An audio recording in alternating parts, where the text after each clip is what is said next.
क्या egg yellow जिनका cholesterol बढ़ा होता है उनको खाना चाहिए कि नहीं खाना चाहिए? रोज एक एग येलो लेने की कोई प्रॉब्लम नहीं है। अगर आप हार्ट पेशेंट हो तो 2 to 3 egg yellow even heart patient लिए कोई खराब नहीं। बहुत बार हार्ट में दर्द होता है और आपको लगता है कि ये हार्ट अटैक वाला दर्द है, बट एसिडिटी भी होती है। How can you differentiate between to? जहाँ आप कुछ भी फिजिकल मेंटल एफर्ट कर रहे हो, दर्द हुआ, जैसे रेस्ट ले लिया चला गया, वो हार्ट रिलेटेड है। आज के हमारे गेस्ट हैं डॉक्टर रमाकांत पांडा एंड इन्होंने वर्ल्ड के बहुत इंपॉर्टेंट लोगों के हार्ट के ऊपर काम किया है, including prime ministers and presidents and global leaders of the world. वो दुनिया के सेफेस्ट हार्ट सर्जन्स में से एक हैं। उन्होंने इस पॉडकास्ट में काफी प्रैक्टिकल टिप्स दिए हैं जिससे हम हार्ट डिसीजेस होने के चांसेस को कम कर सकते हैं। वाइन पीना चाहिए थोड़ी बहुत जिससे हार्ट की हेल्थ अच्छी रहती है। Have you heard that? It is purely propaganda, nothing else. दारू शरीर के लिए अच्छा नहीं है। WHO बोलता है कि खाने में जो नमक है और सोडियम है वो 5 ग्राम से ज़्यादा नहीं होना चाहिए। इंडियन डाइट में 10.98 होता है average. Do you think there is a problem there? It's very hard. You don't do exercise. When you do exercise, your sodium gets out in the sweating, no? So with our lifestyle, etc., I'll suggest 5 gram is a better idea rather than 10 gram. Average Indian 7 से 9 घंटा knowingly unknowingly अपने phone पर रहता है। उनकी जो heart diseases की risk है वो 23% से बढ़ती है। 100%. तो क्या फ़ोन नहीं यूज़ करें?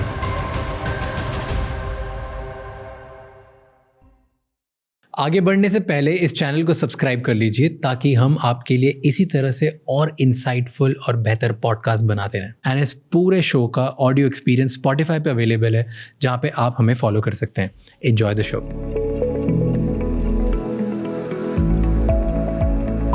It's a pleasure, sir. Thank you so much for मेरा coming. pleasure है. It's really pleasure meeting you, Raj. Thank you. You know, आपका नाम मैंने इतनी बार सुन लिया है, नॉट जस्ट गूगल पे लोगों से, इंडिया में अलग अलग लोगों से या न्यूज़पेपर्स में। मेरी फैमिली में भी अगर कुछ भी होता है तो देयर लाइक ओके पहले एशियन हार्ट जाके एक ओपिनियन ले लेते हैं, बात कर लेते हैं क्या होता है। सो इट्स इनक्रेडिबल कि आपकी रीच कहाँ से कहाँ तक है without having any social media, without having anything. Thank you. It's just results and Yes. People call you India's number 1 cardiac surgeon. Thank you. Number 1, that is amazing. In fact मैं एक article पढ़ रहा था जहाँ पे आपको लिखा गया था, और मल्टीपल आर्टिकल्स ऐसे, कि the safest hands.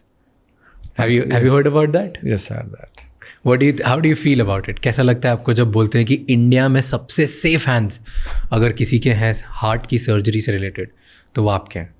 I think validation मेरा जो ज़िंदगी भर जो इतना कष्ट करके जो फोकस किया हूँ कि मरीज़ का देखभाल करने, उनका सब ठीक करने के लिए, मेरे मरीज़ के लिए सबसे मेरा ज़्यादा ये जो कॉम्प्लीमेंट मेरे लिए है। कितनी सर्जरीज करी होगी आज तक आपने? 30,000 से ऊपर हो गया।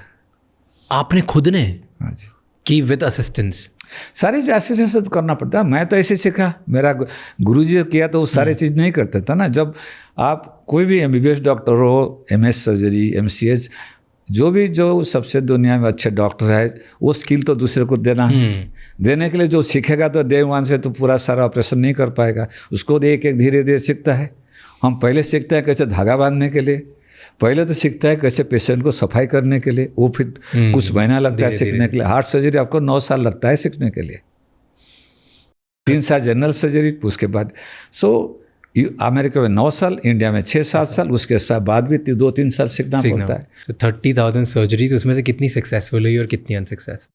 बाईपास सर्जरी मेरा सक्सेस रेट 99.8% है, रेगुलर सर्जरी में अराउंड 99.5% है। रियली? हाँ जी।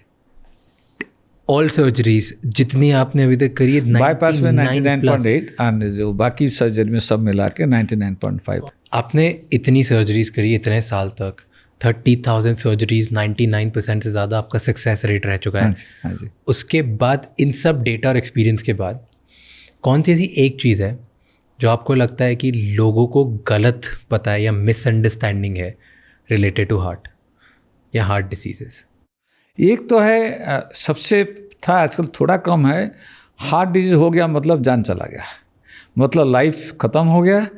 तो अभी भी देखता हूँ घर में अलाउ, चलने के अलाउ नहीं करते हैं, बाथरूम जाएगा तो कोई खड़ा रहता है, बाहर जाने नहीं देता। वो एक बहुत अधिक है, क्योंकि हार्ट बीमारी एक ज़माना था जब बहुत डेंजरस था। आजकल ये है कि देखा गया कि बीमारी होने के बाद इलाज भी इतना अच्छा है कि मरीज़ को पूरा नॉर्मल लाइफ लीड कर सकता है, और इलाज के बाद जो रिहैबिलिटेशन बोलते हैं, लाइफस्टाइल चेंज के बाद नॉट ओनली जो मरीज सही तरीके से जी सकता है, उनका उम्र भी कम बढ़ा सकता है। पहले बोलते हैं कि एक बार हार्ट बीमारी हो गया 4-5 साल जैसे, उसके बाद काम खत्म। ऐसे नहीं है, ये एक गलत फहमी है लोगों का कि बीमारी हो गया तो काम खत्म, जान खत्म, चलो बैठ के भगवान का नाम लो, जितना दीजिए वो एक बहुत है। ऐसा कुछ नहीं होता, ऐसे नहीं है। आप लाइफस्टाइल चेंज करोगे तो पूरा नॉर्मल लाइफ लीड कर सकते हो।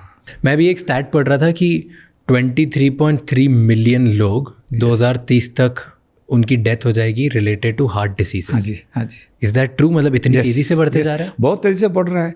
देखेंगे तो दिल कार्डियोवास्कुलर जब बोलते हैं, मतलब हार्ट ब्रेन का मिला के 35%, 1/3 डेथ उसके वजह से होता है। ये भी है कि नेक्स्ट 15 साल के अंदर ये 50% हो जाएगा। इस सारे लाइफस्टाइल की वजह से है। क्या गलत कर रहे हैं हम? सारा चीज़ हम गलत कर रहे हैं। जैसे ही मैं कॉलेज में पढ़ रहा था, उस ज़माने में हमको हमारा प्रोफेसर लोग पढ़ाते थे कि ये जो दिल का बीमारी वेस्टर्न का प्रॉब्लम है, इंडियन का नहीं है। दिल का बीमारी कई तरीक़ा का होता है। एक होता है जो सबसे कॉमन, जो 80% लोगों को दिल का बीमारी होता है, जो आर्टरी का ब्लॉकेज जो होता है, हार्ट अटैक वगैरह होता है। दूसरा बीमारी भी है, जैसे वाल का बीमारी हुआ, कोई बच्चा का पैदाइश का डिफेक्ट है, किसका हार्ट का मसल का डिफेक्ट है, वो उस ज़माने में था। ये जो बीमारी नहीं था, ये 40 साल के अंदर जो कुछ नहीं था, अभी इतना कॉमन हो गया। सारे लाइफस्टाइल जो पहले जो हम नहीं करते थे, 50 साल के अंदर सारा लाइफस्टाइल चेंज हो गया। Everything is lifestyle related. इसके लिए हार्ट का बीमारी बहुत बढ़ गया है।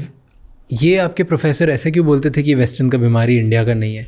क्योंकि अभी तो जो रीसेंट, अभी मैंने एक न्यूज़ पढ़ी, आई थिंक इंडियन एक्सप्रेस की थी या द टाइम्स की थी, आई डोंट रिमेंबर एग्जैक्टली, कि इंडियंस को हार्ट डिसीजेस 10 साल पहले हो जाती है कंपैरिजन टू वेस्टर्नर्स।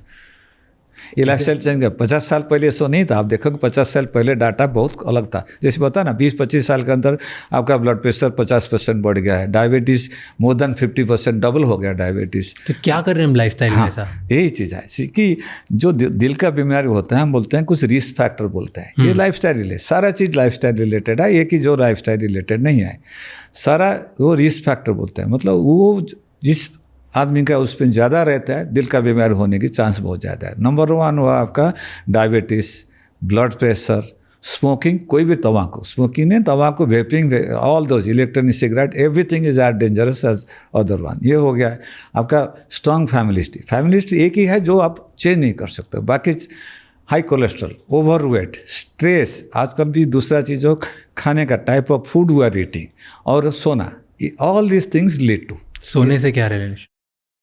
शरीर को रेस्ट चाहिए, आदमी को रेस्ट चाहिए। शरीर को भी रात को जो सोने के लिए जो 6-8 घंटा, जो 8 घंटा सोना है, उस टाइम शरीर को पूरा रिकवरी होना चाहिए ना। आप दिन भर काम कर रहे हो तो रेस्ट चाहिए। गाड़ी 24 घंटा अगर चलाओ, गाड़ी खराब होकर बंद होने वाला है, चाहे जितना अच्छा गाड़ी हो। कोई भी चीज़, मोबाइल कंटिन्यूस ऑन करो, देखो हीट हो जाता है। तो शरीर वैसा है, तो शरीर को 8-10 घंटा तो रेस्ट चाहिए। तो उसके लिए आप रेस्ट नहीं लोगे तो भी हार्ट का बीमारी होना चाहिए। आपने सारी चीज़ें बताई। हाँ जी। एक एक करके ब्रेक करते हैं और थोड़ा डीप में बात करते हैं हर चीज़ पे। जरूर। सबसे पहले आपने स्लीप वाली बात बताई, ठीक है। हाँ। तो नेशनल स्लीप फाउंडेशन का 2021 का डेटा है कि हर 5 में से 1 इंडियन स्लीप डिप्राइव्ड है। yes. वो 5 घंटे से कम सोता है क्योंकि उसका लाइफ में स्ट्रेस और काम इतना ज़्यादा है कि 5 घंटे से कम सोता है। और अगर कोई 5 घंटे से कम सोता है तो 48% इंक्रीज होता है उसे रिस्क 100% हार्ट का। Not only heart disease, also stroke, they are all interrelated. तो अगर हर 5 में से 1 इंडियन की ये हालत है, तो फिर तो like what should we do कि ज़्यादा सोएं, या कैसे बेटर कर सकते हैं लोग अपनी लाइफस्टाइल को?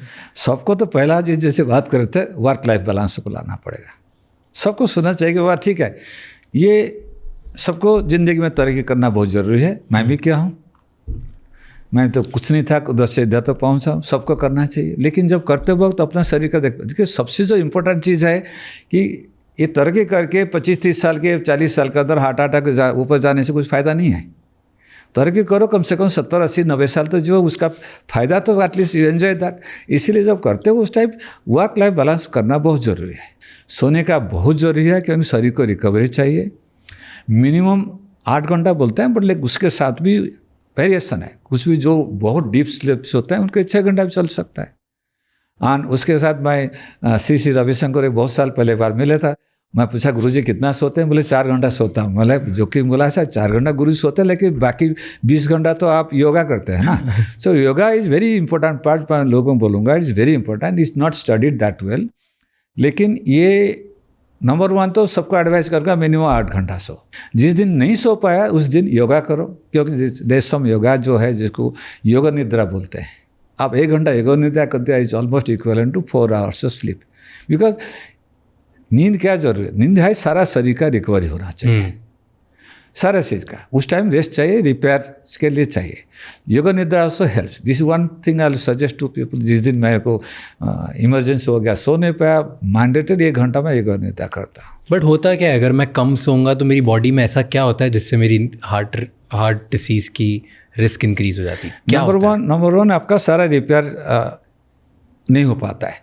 नंबर 2 आपका जो स्ट्रेस हार्मोन बोलते हैं उसका लेवल बहुत ज़्यादा रहता है। If you are not sleeping well your stress hormone level very high.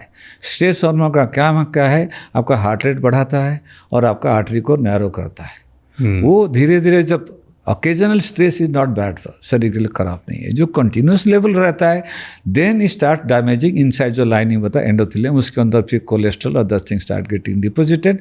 Slowly do that also arts before ये होने से पहले भी जब आर्टरी नारो होता है देन ब्लड प्रेशर बढ़ता है। वन कॉमन थिंग जब इसका नींद अच्छा नहीं होता हम स्लीप टेस्ट रात को करते हैं। स्लीप टेस्ट सपोज स्लीप आपने निकाला तो उसमें गिव ऑक्सीजन गिव सिर्फ you will be surprise majority patient का डायबिटीज़ ब्लड प्रेशर कंट्रोल आ जाता है, जिसका बहुत सारा मेडिसिन स्पेशल मेडिसिन जो थोड़ा ओवरवेट है एल्डरली पेशेंट है तो उसका डायबिटीज़ ब्लड प्रेशर कंट्रोल नहीं है ना, पहले हम स्लीप टेस्ट करते हैं। विल बी सरप्राइज उसका स्लीप टेस्ट पॉजिटिव निकला, उनको एक बार सिर्फ आप मास दे के ऑक्सीजन दे दिया, डायबिटीज़ ब्लड प्रेशर कंट्रोल हो जाता है। So indirectly coming back to your question is ये जो स्लीप कम होने से बाकी चीज़ सब होता है।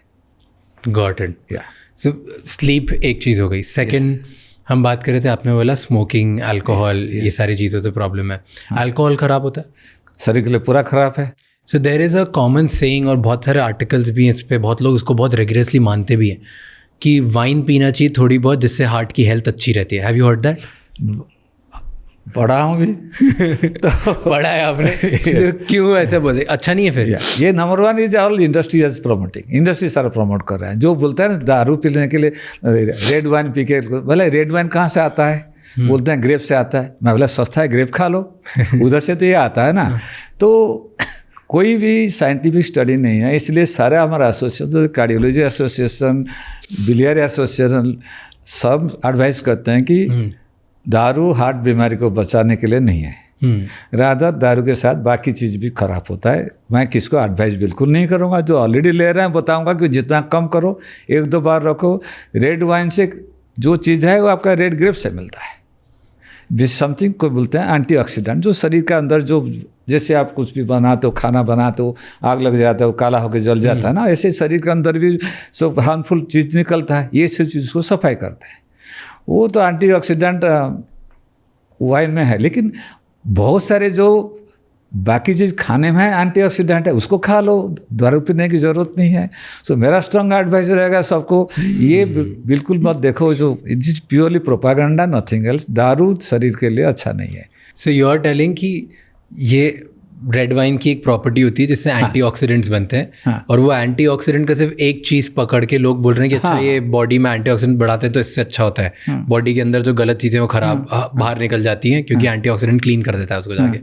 एंड इस चीज़ को पकड़ के उन्होंने बोल दिया ये अच्छा है, बट दैट इज़ रॉन्ग, क्योंकि बाकी बहुत सारे हार्मफुल इफेक्ट्स हैं। बहुत सारे जो रेगुलर खाने में आप रेड लाल ग्रेप ले लो, उसमें तो एंटीऑक्सीडेंट, ओरिजिनल एंटीऑक्सीडेंट है ना, उसी को तो फर्मेंट करके अल्कोहल बनाते हैं, तो उसको ले लो। बहुत सारे फ्रूट्स है, जितना कोई कलर बड़ा जो फ्रूट्स रहता है, नहीं कलर्ड फ्रूट्स, उसमें बहुत एंटीऑक्सीडेंट रहता है। हमारे रेगुलर खाने में एंटीऑक्सीडेंट रहता है, उसको ले लीजिए।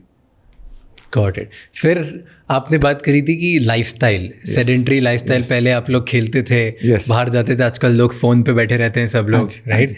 तो अभी एक स्टडी की गई थी जो journal of physical activity in health ने करी थी 2022 में।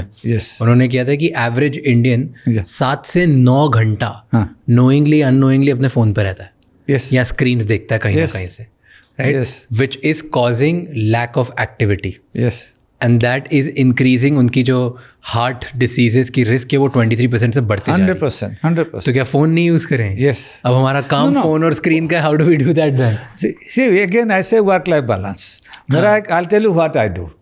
And always you can, क्या है ना, ठीक है, ये भी all scientific studies have shown that 150 to 300 minutes of exercise, aerobic exercise, aerobic मतलब जोर से चलना, साइकिल चलाना या क्रॉस ट्रेनर, भागना, स्विमिंग करना, एरोबिक एक्सरसाइज 150 से 300 मिनट एक हफ्ते में, मतलब 30 मिनट से 45 मिनट, 50 मिनट हर हफ्ते में ये एक्सरसाइज करना बहुत ज़रूरी है।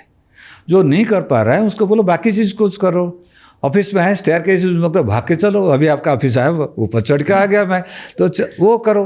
आपका दुकान जाना है तो गाड़ी लेके बच जाओ, एक 100 मीटर या 200 मीटर एक मत करो। सो टाइम नहीं मिल रहा है तो कोई भी चीज़ में you try to adjust and try to do as much physical activity as possible. But आपने जैसे बोला कार्डियो के बारे में, राइट, कि एक्टिविटी करो, फिजिकल एक्टिविटी करो। In few households and few studies, okay, ऐसा बोला गया कि cardio alone itself is usually bad for more people, and I tell you why. क्या बोलना चाह रहे हैं वो, कि बहुत लोग कार्डियो तो करते हैं, एक्सरसाइज करते हैं, बिकॉज आज तक उन्होंने कुछ नहीं किया होता है, फिर एकदम से कार्डियो स्टार्ट करते हैं, एक्सरसाइज करना स्टार्ट करते हैं, फिर उसके बाद उन्हें भूख ज़्यादा लगती है और फिर वो बहुत सारा खा लेते हैं। एंड क्योंकि एक इंडिया की एवरेज डाइट होती है, उसमें सोडियम कंटेंट ज़्यादा होता है, फ्राइड कंटेंट ज़्यादा होता है, कार्बोहाइड्रेट बहुत ज़्यादा होता है, तो इट्स मतलब आप नॉर्मल से ज़्यादा कर रहे हो और सब बराबर कर देते हो तो कोई ज़्यादा फर्क नहीं पड़ता। Do you think it has some exercise गलती नहीं है ना? हाँ, एक्सरसाइज नहीं, मतलब सिर्फ कार्डियो की, लाइक सिर्फ अगर लोग ये सोचे कि मेरे को एक्सरसाइज करना स्टार्ट करना है तो that alone is not good. उसके बाद portion control is very big, सारा चीज करना पड़ेगा, क्योंकि जो दिल का बीमार अकेला नहीं है, इवन लॉन्जिविटी, आपका स्ट्रोक, ब्रेन का प्रॉब्लम, किडनी, सब चीज़ लाइफस्टाइल के ऊपर रिलेटेड है। तो सारे चीज़ एक साथ करना चाहिए, खाली एक्सरसाइज नहीं, उसके साथ खाने पीना सही होना चाहिए, स्लीप होना चाहिए, स्ट्रेस कम करना चाहिए, योगा करना चाहिए, सारी चीज़ करना चाहिए, तभी अच्छा रहता है। ये जो एक्सरसाइज में भी दो चीज़ है बहुत ज़रूरी है एक्सरसाइज के लिए, सबको सीखना चाहिए। जैसे ही उम्र बढ़ता है 40 साल के ऊपर, धीरे धीरे हमारा मसल मास कम हो जाता है, चर्बी ज़्यादा बढ़ जाता है। उसके ऊपर भी एक कारण है, जैसे बताया, हमारा बहुत सारे कार्बोहाइड्रेट हम खाते हैं तो उसको होता है। तो इसीलिए बहुत ज़रूरी है कि स्पेशली जो एरोबिक एक्सरसाइज क्या करेगा, आपका हार्ट का फिटनेस करेगा, लेकिन आपका जो उम्र बढ़ता है मसल कम होता जाता है, उसके जो भी खाना आप खाते हो, देखोगे सेम चीज़, 20 साल के अंदर आप 4-6 चपाती खा लो, कुछ नहीं होता है। 40 साल में 3 में वज़न बढ़ता है, 70 साल में 1 चपाती में वज़न बढ़ता है, क्योंकि आपका मसल नहीं है। फैट में आपका खर्चा नहीं होता है, मसल में सारा शरीर का जो खाना खाते हो उसका खर्चा होता है। तो इसीलिए बहुत ज़रूरी है एरोबिक एक्सरसाइज के साथ आपको वेट ट्रेनिंग करना चाहिए। वेट ट्रेनिंग रोज़ करने की ज़रूरत नहीं, अल्टरनेट डेज काफ़ी ज़्यादा है, काफ़ी अच्छा है, कि रोज़ करोगे फिर मिस्टर यूनिवर्स बनने की ज़रूरत नहीं है, उसके साथ ऑर्थोपेडिक डॉक्टर के पास जाना पड़ेगा। तो इसीलिए अल्टरनेट डेज बहुत ज़रूरी है। एक्सरसाइज, एरोबिक एक्सरसाइज, उसके साथ अल्टरनेट वेट ट्रेनिंग बहुत ज़रूरी है। ये दो चीज़ है, उसके साथ खाने पीने का परहेज रखना जरूरी है, देन आपका रहेगा, otherwise definitely it is not good. और इसमें और एक very important point I want to teach, जिसका वजन कम नहीं होता है, 2-3 चीज़ में कम हो जाता है। एक चीज़ नंबर 1, आई टेल देम कि बाबा रात का खाना कम करने का है, क्योंकि अब बॉडी नीड्स रेस्ट। तो दिन में आप खाना खा रहे हो, एक्सरसाइज काम कर रहे हो तो खर्चा हो जाता है। तो नंबर 1 शाम को जल्दी खाना खाना है, क्योंकि शरीर का आपका रेस्ट चाहिए। उसका यूज है कि अभी 200 साल तक सारे दुनिया भर लोग 6 बजे खाना खाते थे। अभी शरीर अभी तक वो अंदर ऐसे ही है, सिस्टम कुछ बदला नहीं, और 50-50 साल के बदल जाएगा वो। तो 6-7 बजे खाने खाए, रात का खाना जितना लाइट होना चाहिए। नंबर 3, जो शुगर स्वीट्स पूरा बंद, क्योंकि वो भी डाटा है इन लास्ट 100 ईयर्स हमारा जो शुगर कंटेंट, शुगर कंजम्पशन 30 गुना बढ़ गया है। उसका मतलब हमारे बुजुर्ग लोग जो 100 साल पहले जो महीने में जितना मिठाई शुगर खाते थे, हम एक दिन में उतना खाते हैं। शुगर आपका इसके तरफ, तम्बाकू के तरफ आज dangerous as bad. You said about sugar, and मैं एक डॉक्टर असीम है, उनका एक पॉडकास्ट देख रहा था रिसेंटली। वो हार्ट के ऊपर काफ़ी पॉडकास्ट बनाते हैं और बात करते हैं, एंड वो ये बोल रहे थे कि हर कोई दुनिया में बात कर रहा है कोलेस्ट्रॉल के बारे में, कोलेस्ट्रॉल पे सब ध्यान देते हैं, पर लोग शुगर का रोल समझते ही नहीं हार्ट अटैक में, 100%, क्योंकि शुगर डैमेज करता है ब्लड वेसल को, और वो blood vessel actually causes the heart disease. Yes, sugar तंबाकू की तरह आज डेंजरस है तंबाकू। सो हार्ट से क्या रिलेशन है शुगर का देन? शुगर लेवल ज़्यादा होने से आपका शरीर का, जो बताया ना डॉक्टर बता रहे थे, शरीर के अंदर जो सारा शरीर को खून, शरीर का, हार्ट का क्या काम है? हार्ट का काम है सारे शरीर को खून पहुंचाने के। खून के अंदर क्या रहता है? अब जो खाना खाते हो हजम होकर सारा चीज़ खून के अंदर रहता है, सांस लेते हो ऑक्सीजन जाता है, ये चीज़ सारा आदमी को, कोई भी जानवर को बचा जिंदा रखता है। तो वो जो खून जाने के लिए उसके अंदर एक रास्ता रहता है, जैसे रास्ता है शरीर का, भगवान ने रास्ता बनाया, जाता है, सफाई खत्म होने के बाद आता है, फिर शरीर में लीवर और आपका पिपड़े में सफाई होकर फिर खाना जाता है। तो उसके अंदर एक लाइनिंग है उसका, वो जैसे आपका पेवमेंट खराब हो गया तो गाड़ी धड़ धड़ करके आपका पोटहोल बन जाएगा, तो वही चीज़ पोटहोल बन जाता है। तो शुगर खाया तो उसको डैमेज कर देता है, तो फिर उसके अंदर पोटहोल बन गया, उसके अंदर फिर कोलेस्ट्रॉल फिर सब डिपोजिट होता है, फिर हार्ट अटैक होता है। तो sugar is as dangerous as तंबाकू। मैं सबको तो इसलिए पहले बोलता हूँ शुगर तंबाकू दोनों बंद करो। मुझे एग्जाम्पल बहुत अच्छा लगा कि आपकी बॉडी के अंदर ब्लड को जाने का हार्ट तक रास्ता है, हाँ। शुगर उस रास्ते में गड्ढे कर देता है, और जब वो गड्ढे करेगा तो उसमें फिर आपकी दूसरी चीज़ें भराती जाएगी, and that's how heart blockages और हार्ट अटैक के चांसेस बढ़ेंगे। वो भगवान ने उसको अंदर एंडोथेलियम बोलते हैं, आपका एक नाइस लाइनिंग है, जैसे जो अच्छा पेमेंट लाइनिंग रहता है ना, वो बनाया भगवान ने, वो डैमेज कर दिया तो उससे कचरा जमने वाला है। टॉकिंग अबाउट शुगर, हाँ जी, डायबिटीज़ और हार्ट अटैक का क्या लेना देना है? क्या डायबिटिक पेशेंट्स को हार्ट अटैक होने के चांसेस ज़्यादा होते हैं? बहुत ज़्यादा होता है ये। It increases heart attack risk more than 50%। आप देखेंगे नॉन डायबिटिक में 50% ज़्यादा हार्ट अटैक का रिस्क है। क्यों? ये सेम थिंग शुगर के ऊपर मल्टीपल रीजन के लिए है। शुगर, डायबिटीज़ क्या, शुगर लेवल बढ़ता है, शुगर लेवल बढ़ने से अंदर का लाइनिंग सब डैमेज हो जाता है, डैमेज होने से कोलेस्ट्रॉल डिपोजिट होता है। नाउ डायबिटीज़ का और एक इसलिए मैं बताना चाहता हूँ, लोग कुछ होना चाहिए। डायबिटीज़ दो टाइप का है, जो पैदाइश है उसको तो आपको बोलने से होती जेनेटिक है, बट वास्ट मेजोरिटी जो अडल्ट ऑनसेट बोलते हैं, वो अडल्ट, पहले अडल्ट था 50 साल के बाद होता था, आजकल 15 साल में होता है, सब लाइफस्टाइल की वजह से, उसके वजह से होता है। और जैसे आप बताया स्टैटिस्टिक्स से जैसी डायबिटिक नॉन डायबिटिक है, हार्ट डिजीज रेट डबल है और हार्ट अटैक रेट डबल है, डेथ रेट डबल है। वो भी नहीं है, आप जो इलाज करते हो, एंजियोप्लास्टी या बाईपास सर्जरी करते हो, जो डायबिटिक पेशेंट का रिजल्ट अच्छा नहीं होता है, क्योंकि उसके अंदर इतना सारे कोलेस्ट्रॉल जमता है, जैसे पता है वो पूरा रास्ता आपका पूरा गड्ढा हो गया सारे तरफ, वर्सेस एक दो जगह गड्ढा है। एक दो जगह गड्ढा है तो उसको एंजियोप्लास्टी सर्जरी करके आप रिपेयर कर सकते हो, पूरा गड्ढा है तो नहीं कर पाएगा। तो इसलिए डायबिटीज़ शरीर के लिए बहुत ख़राब है। लेकिन ये भी लास्ट 10 साल से ये भी साइंस इनफ पब्लिकेशन आ गया है जहाँ की अडल्ट ऑनसेट जो डायबिटीज़ है, you can completely reverse in vast majority of patient. ये एक मैसेज देना चाहता हूँ लोगों को। अभी तक सोचते हैं कि डायबिटीज़ जो हो गया मतलब ज़िंदगी भर रहा, ये नहीं है। ये 10 साल पहले तक सोचते थे। Now days there is enough publication, ये जो इस ऑल लाइफस्टाइल मतलब इंसुलिन वाली वो थोड़ी रिवर्स हो सकती है, सिर्फ टैबलेट्स वाली हो सकती है। यू कैन रिवर्स और you can cut down insulin dose drastically to the extent में बहुत सारे पेशेंट है completely, I have got patients who are completely off all medications.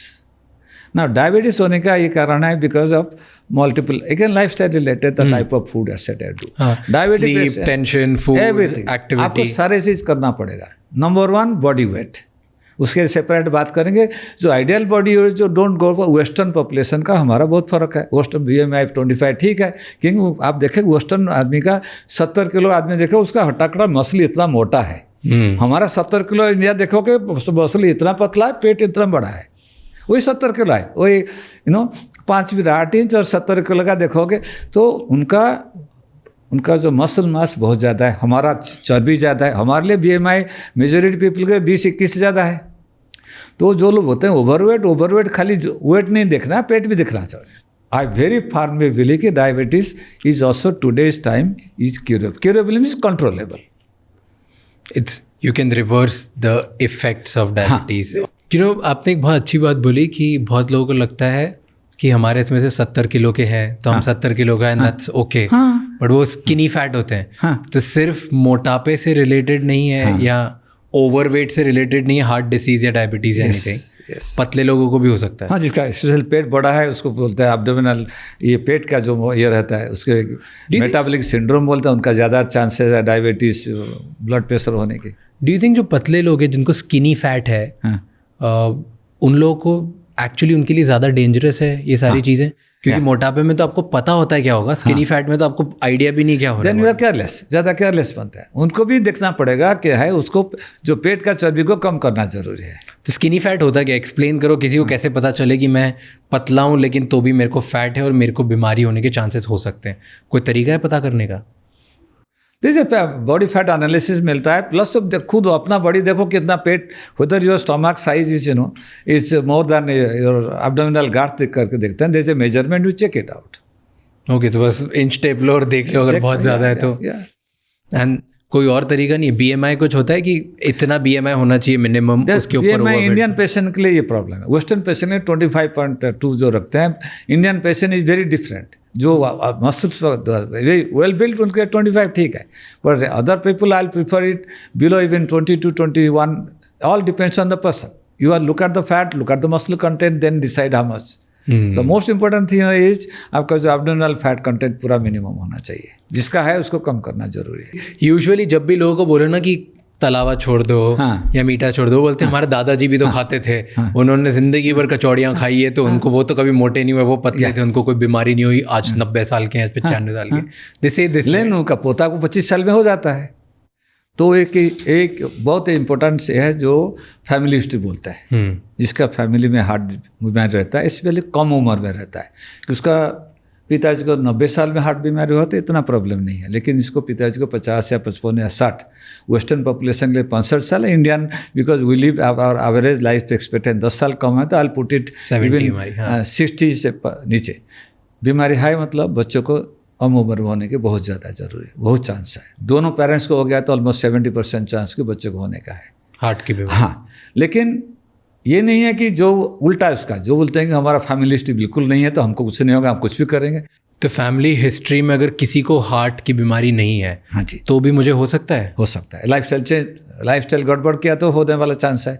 And कितना फ़र्क पड़ता है फैमिली हिस्ट्री से? अगर किसी को फैमिली में है, मान लो कि नाना को था, ठीक है, बट नाना को था या दादा को था, ग्रैंड पेरेंट्स में से किसी को था, लेकिन मम्मी पापा को नहीं है, तो आपको लगता है कि एक जनरेशन स्किप करके भी आ सकता है ये हिस्ट्री, कि नहीं फर्क नहीं पड़ता? ये जो फैमिली हिस्ट्री दो तरीका का है। एक है genetic actual family history, one is also the lifestyle the family leads. दोनों चीज़ का इफेक्ट है। एक एक करके बात करते हैं, पहले जेनेटिक्स वाला बताओ, फिर फैमिली। वो दोनों लिंक्ड है। इसमें क्या है, जेनेटिक्स है। एक क्या होता है ना, मेनी टाइम्स अभी तक भी people many times we think that lot of studies looking at whether the genetics alone, और उसके साथ जो लाइफस्टाइल। कुछ फैमिली है जो ऐसे खाना खाता है, मेरा कुछ मारवाड़ी है जो सारा फैमिली ऑपरेट किया, तो पूछा एक बार की नहीं हमारा 120 लीटर घी खर्चा होता है, तो 120 लीटर जिस फैमिली खानदान में खर्चा होता है उसका फैमिली हिस्ट्री की जरूरत नहीं है, उसका हार्ट बीमारी होने वाला है। लेकिन सारा फैमिली हार्ट प्रॉब्लम है, फिर वो बोलते हैं कि फैमिली हिस्ट्री हो गया। कोई देखा नहीं कि वो 120 लीटर घी खाते हैं सारा फैमिली महीने में।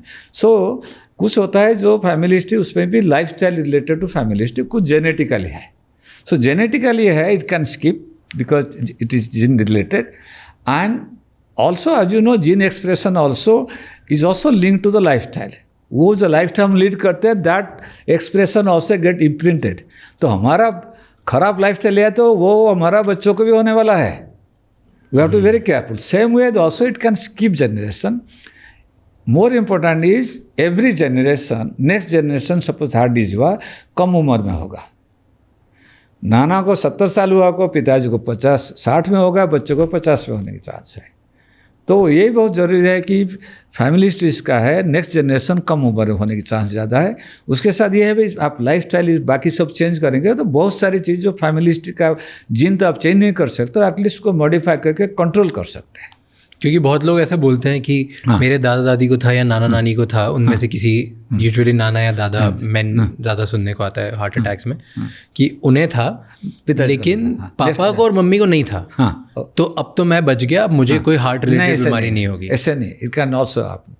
तो वो जीन उसके बाद भी आ सकता है। यस। एंड जिनके घर में अगर फैमिली हिस्ट्री है, जिनके घर में कभी भी हार्ट की बीमारी रह चुकी है या बीपी की बीमारी या डायबिटीज़ की बीमारी है, बहुत सारी चीज़ें जो उन्हें करनी चाहिए जिसकी वजह से लाइफस्टाइल बेटर होगी, right? That is true and I agree. But कोई इंसान कुछ भी नहीं करता और आज ये पॉडकास्ट देखता है और फिर वो सोचता है कि यार मैं कहीं से स्टार्ट करूँ। एक कौन सी चीज़ है जो उन्हें एब्सोल्युटली ध्यान रखना चाहिए और वो खुद को बचा सकते हैं डिसीजेस? सबको बोलता हूँ, दुनिया में सबसे एक बेस्ट मेडिसिन है, एक ही मेडिसिन है जो सब आदमी को अच्छा रख सकता है, उसका नाम है एक्सरसाइज। एक्सरसाइज करोगे दिल के ऊपर नहीं, सारा शरीर के ऊपर इफेक्ट आता है। बहुत सारे स्टडी है जिसपे clearly shown exercise also reduces आपका कैंसर होने की चांस रखता है, लीवर, किडनी, ब्रेन, सारे चीज़। एक ही सबको बोलता हूँ, दुनिया में भगवान ने एक दिया है सबसे सस्ता, कुछ पे कोई खर्चा नहीं होता है, exercise. Exercise that important thing I do. ये पॉडकास्ट सुन के सडनली कभी एक्सरसाइज नहीं किया, कल जाके सीधा एकदम भाग के 20 किलोमीटर मत करो। हाल की वो एग्जाम्पल, मेरा एक पेशेंट था, बाईपास किया, उसका लड़का बहुत ओवरवेट था, उसको एडवाइस किया कि एक्सरसाइज करो। 1 महीने के बाद फ़ोन कॉल आया कि सर उसका हार्ट अटैक है, एयर लिफ्ट किया, उसका आर्टरी फट गया था। हार्ट अटैक आया था, लेकिन उसका ब्लॉक नहीं था, बट आर्टरी फट गया था। उसमें क्या था ना, उसमें जिम में गया, पहला दिन spinning at the high speed शुरू कर दिया।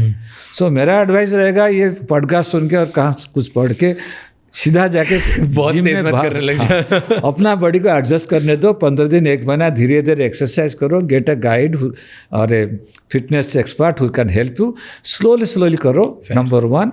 नंबर 2, एक दिन सडनली कि मेरे को अच्छा ज़्यादा करना है मत करो। जिस दिन रेस्ट नहीं मिला, सोया नहीं, उस दिन मत करो ज़्यादा exercise.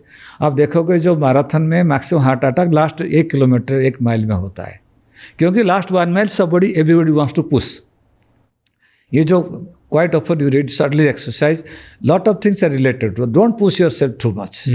So do routine, everything do moderation is good for body, good for health. आप बात कर रहे थे कि कुछ फैमिली हिस्ट्रीज होती है जहाँ पे उनका फैमिली का खाना ही गलत है, राइट? फैमिली में सालों से गलत ही खा रहे हैं। एक WHO ने स्टडी करी थी जो अभी ICMR अपनी नेशनल इंस्टीट्यूट ऑफ न्यूट्रिशन 2021 में उन्होंने पब्लिश भी किया है कि WHO बोलता है कि सोडियम, खाने में जो नमक है और सोडियम है, वो 5 ग्राम से ज़्यादा नहीं होना चाहिए। इंडियन डाइट में 10.98 होता है एवरेज। तो हमारा तो एवरेज जो घर का खाना है उसमें ही हमारा सोडियम लेवल बहुत बड़ा हुआ है। आप ऐड कर दो मॉडर्न इंडियन खाना, उसमें विल बी 25-30 पिज़्ज़ा बर्गर, बाकी ऐड कर दो, हो गया। बटाटा बड़ा सब ऐड कर दो, हो गया 25। बट चलो मैं पिज्ज़ा बर्गर और उन सब की जंक फूड हटा दो, मैं सिर्फ घर के खाने की बात कर रहा हूँ। घर के खाने में भी हमारा नमक इतना ज़्यादा है और सोडियम लेवल इतनी ज़्यादा है, कम लेना चाहिए। Do you think there is a problem there? 10.98 से कुछ फर्क? या is very high. Is high? हमारे Indian our habit of taking sugar, देखिए लेकिन क्या होता है ना, उसके साथ बाकी चीज़ होना चाहिए। अलग वेस्टर्न पॉपुलेशन का उनका whole, if you see you go to USA, entire it's a sports crazy country, everybody does exercise because new generation they are going to Indian way. If you look at it, they are all going Indian way. They are more obese than us. They are more obese, all, and you see that effect after 20 years. Same thing, I'll just digress. Between 1997 2007, 10 years time, USA, because of this strict enforcement, because more than enforcement, it was internal enforcement, people awareness, etc., the heart disease came down by 27%. Today, it's going to go up again. The same thing with us. What's happening is, we don't do exercise. Indian, by and large, very sedentary. When you do exercise, your sodium gets out in the sweating, no? So even if you take 10 gram, if you do regular vigorous exercise, no, you are not going to get hypertension. When you combine everything with we have got a very high carbohydrate diet, very refined carbohydrate diet, sugar content very high. उसके साथ salt ज़्यादा लिया तो no exercise. It's a very dangerous combination. When you do everything okay, somebody doing everything good, has 10 gram hemoglobin, 10 gram sodium, you're not going to make that much. You have to take everything in the proper context. Don't look at only one. So with our lifestyle, etc., I'll suggest 5 gram is a better idea rather than 10 gram. Heart health के लिए vegetarian diet better होती है कि non vegetarian? Overall if ask me, vegetarian diet heart health के लिए बहुत अच्छा है, लेकिन इंडियन वेजिटेरियन डाइट नहीं है, जो प्रॉपर नेचुरल वेजिटेरियन डाइट बताऊंगा, जिसमें बहुत सारे vegetable, large amount of fruits lot of nuts, जैसे जैसे इवन हमारा मूंगफली अच्छा है शरीर के लिए, जो जैसे आपका मेडिटेरियन डाइट अखरोट, बादाम, हाँ मेडिटेरियन डाइट बोलते हैं। उसके साथ दो नॉन वेजिटेरियन है, एक येलो भी खराब नहीं है, उस पर भी हर आदमी अलग अलग है। तो जिसका कोई प्रॉब्लम नहीं है रोज़ एक येलो लेने की कोई प्रॉब्लम नहीं है। जिसका प्रॉब्लम है हफ्ते में 3-4 बार एक येलो ले सकते हो, एक वाइट रोज़ ले सकते हो। फिश अच्छा है, स्पेशल सॉल्ट वाटर फिश ज़्यादा अच्छा है शरीर के लिए। बट क्या एग येलो, ओके, बिकॉज आपने एग वाइट, आपने 2 बार बोला कि एग वाइट खा लो, राइट? तो एग येलो हार्ट पेशेंट्स को नहीं खाना चाहिए, जिनका कोलेस्ट्रॉल बढ़ा होता है उनको खाना चाहिए कि नहीं खाना चाहिए? ये नहीं, एग येलो में भी बहुत सारे न्यूट्रिशन वैल्यू है। But can you eat it as, अगर आप हार्ट पेशेंट हो तो? हार्ट पेशेंट से मल्टीपल प्रॉब्लम, उसका आपको देखना पड़ेगा कोलेस्ट्रॉल लेवल कितना है। हाँ, अगर किसी का कोलेस्ट्रॉल बढ़ा हुआ हो 2 to 3 egg yellow in a week is not, even heart patient लिए कोई ख़राब नहीं है। सो हमारे पॉडकास्ट पे एक डॉक्टर आए थे हार्ट के लिए, एंड उन्होंने बोला कि हार्ट पेशेंट्स के लिए तो बिल्कुल भी येलो खाना ही नहीं चाहिए एग का। Is that right? जिसको कोलेस्ट्रॉल की वजह से। हाँ, बट यू आर सी अदलंगा जो, क्योंकि उन्होंने भी यही बोला कि आपको अगर हार्ट की बीमारी हुई है तो आप ओवरऑल आपकी लाइफस्टाइल ख़राब होगी, इसकी वजह से आपने कुछ ना कुछ वो हुआ है। एंड जब ऑलरेडी आपकी लाइफस्टाइल ख़राब है और आपको कोलेस्ट्रॉल बढ़ गया है तो एग येलो तो बिल्कुल ही नहीं खाना चाहिए, because if then you are eating that every day, आपकी ओवरऑल कोलेस्ट्रॉल बढ़ डेली तो एडवाइस डेफिनेटली नहीं कर, मैं उसमें सही सलामत हूँ कि रोज़ नहीं लेना चाहिए, लेकिन हफ्ते में 2-3 बार लेने में कोई ख़राब नहीं हुआ, जब तक आप बाकी चीज़ सब कर रहे हो। वो बहुत ज़रूरी है कि बाकी चीज़, सपोज हार्ट बीमारी, आप एक्सरसाइज कर रहे हो, अपना शरीर का वजन ठीक है, सो रहे हो, योगा कर रहे हो, उसके साथ जब तक आपका जो खराब कोलेस्ट्रॉल लेवल, आपका जो डिपेंड ऑन कितना रिस्क फैक्टर रहता है, इसलिए उसी मुताबिक आपका कार्डियोलॉजिस्ट डिसाइड करता है कि आपका 70 होना चाहिए, 50 होना चाहिए, 40 या 30 होना चाहिए। जब तक आपका लेवल 40 से नीचे है, क्योंकि एक येलो में भी कुछ एडिशनल न्यूट्रिशनल फैक्ट है, तो बेनिफिट है। तो 2-3 बार हफ्ते में प्रॉब्लम नहीं है, जब तक बाकी चीज़ करो। जिसका बहुत सारे रिस्क फैक्टर है, कोलेस्ट्रॉल बहुत ज़्यादा है, डायबिटीज़ बहुत बैडली कंट्रोल है, आर्ट का आर्टरी में बहुत सारे डिपोजिट है, उनको एडवाइस नहीं करूँगा। ओके, उसमें ना, तो जब ये हुआ तब एक और कोई डॉक्टर थे, उन्होंने ट्विटर पे उस चीज़ को पकड़ के ट्वीट किया कि ये तो गलत इन्फॉर्मेशन है, ऐसा कैसे बोल दिया, और उनके एग्जैक्ट वर्ड्स थे, तो I wanted to verify from you. Yes, उन्होंने बोला, तो द लिवर डॉक करके उनका चैनल है, और उन्होंने ट्वीट किया, there is now scientific evidence that dietary cholesterol does not significantly impact blood cholesterol, and that consumption of eggs is healthy. Please consume at 1 whole egg a day, even if you have metabolic disease. It does not increase risk of all-cause mortality or other adverse events. Many studies have shown safe levels of daily egg consumption, and it was associated with lower risk of heart disease. Would you agree to this or not? I'll not agree to that. ये generalized statement है. For healthy population, not a problem. Heart disease, again, you have got a multiple risk of type heart disease. That's the reason I asked. Somebody 80 साल में मेरे पास आता है, bypass क्या हो, sir क्या खाऊं? मैं बोला 80 साल तक कुछ नहीं हुआ तो आपके लिए कोई खास रेस्ट्रिक्शन नहीं डालूंगा। तो उसके लिए ठीक है, एक खा ले तो कुछ फर्क नहीं पड़ता है। हम इंडिया लिव 80 years. So जिसको मेटाबॉलिक डिसीज है, जिसका डिजीज है, there are people, specially Indian patient, if you see, हमारा 10 साल पहले हार्ट डिजीज होता है, our risk of heart disease much more, our जो डिफ्यूज नेचर ऑफ आपका कोलेस्ट्रॉल डिपोजिट ब्लॉकेज जो बहुत ज़्यादा है वेस्टर्न पॉपुलेशन मुताबिक, तो उनके लिए any amount of cholesterol is bad. Whatever, even diet contributes 15%, no? That 15% for them is also very high, because see, 10 years back or 15 years back, we were thinking up to 100 or 150 bad cholesterol is fine. Today we know that the lower we keep, the better it is. Specially जिसका बहुत सारा risk factor है, उनके खराब cholesterol हमको 30 से नीचे रखना पड़ेगा, 40 से नीचे रखना पड़ेगा। उसके egg yolk daily 150 milligram of cholesterol is self is dangerous, तो 200 milligram is dangerous. So it is a generalize statement. I prefer that, जैसे सब हर आदमी एक नहीं है, सबका अलग है, तो जिसका हार्ट बीमारी है, I strongly suggest you have to be careful. So what what are the myths of cholesterol? Cholesterol को काफ़ी गलत तरीके से दिखाया जाता है, तो क्या क्या मिथ्स है जो आप बस करना चाहते हो around cholesterol? Number one, cholesterol is not a bad thing. That's the myth first I want to break it. Because you have got a whole media and say people have a perception cholesterol without cholesterol, no human being, no animal, nothing will survive. It is the basic fundamental block of body. Cells का उसके लिए आपका hormone, vitamin D सब बहुत सारे. So cholesterol ठीक है. What's happening is आप देखेंगे टिल 100 years बैक दुनिया में सारे लोग एक ही खाना खाते थे. तो अभी प्लेंटी ऑफ फूड हो गया है. When you having plenty of food, so obviously everything is not only cholesterol. You find many times advertisement लिखता है कि zero cholesterol, margarine zero cholesterol. Technical right, लेकिन वो फूड खाने के बाद शरीर के अंदर कोलेस्ट्रॉल बनता है. It is not only the what you eat, the type of food you eat which contributes to production of cholesterol in the body. Okay, wait. Zero cholesterol products जो होते हैं, हाँ, वो खाने से अंदर कोलेस्ट्रॉल बनता है, तो खराब है हमारे लिए zero cholesterol product. Technical they write somebody writing zero cholesterol, लेकिन दे आर गलत कर रहे हैं, जानबूझ कर गलत बोल रहे हैं कि बाबा जीरो कोलेस्ट्रॉल, क्योंकि वो खाने के बाद शरीर के अंदर कोलेस्ट्रॉल बनता है, लीवर में बनता है कोलेस्ट्रॉल. सो बॉडी जो 85% प्रोड्यूस होता है कहाँ से आता है?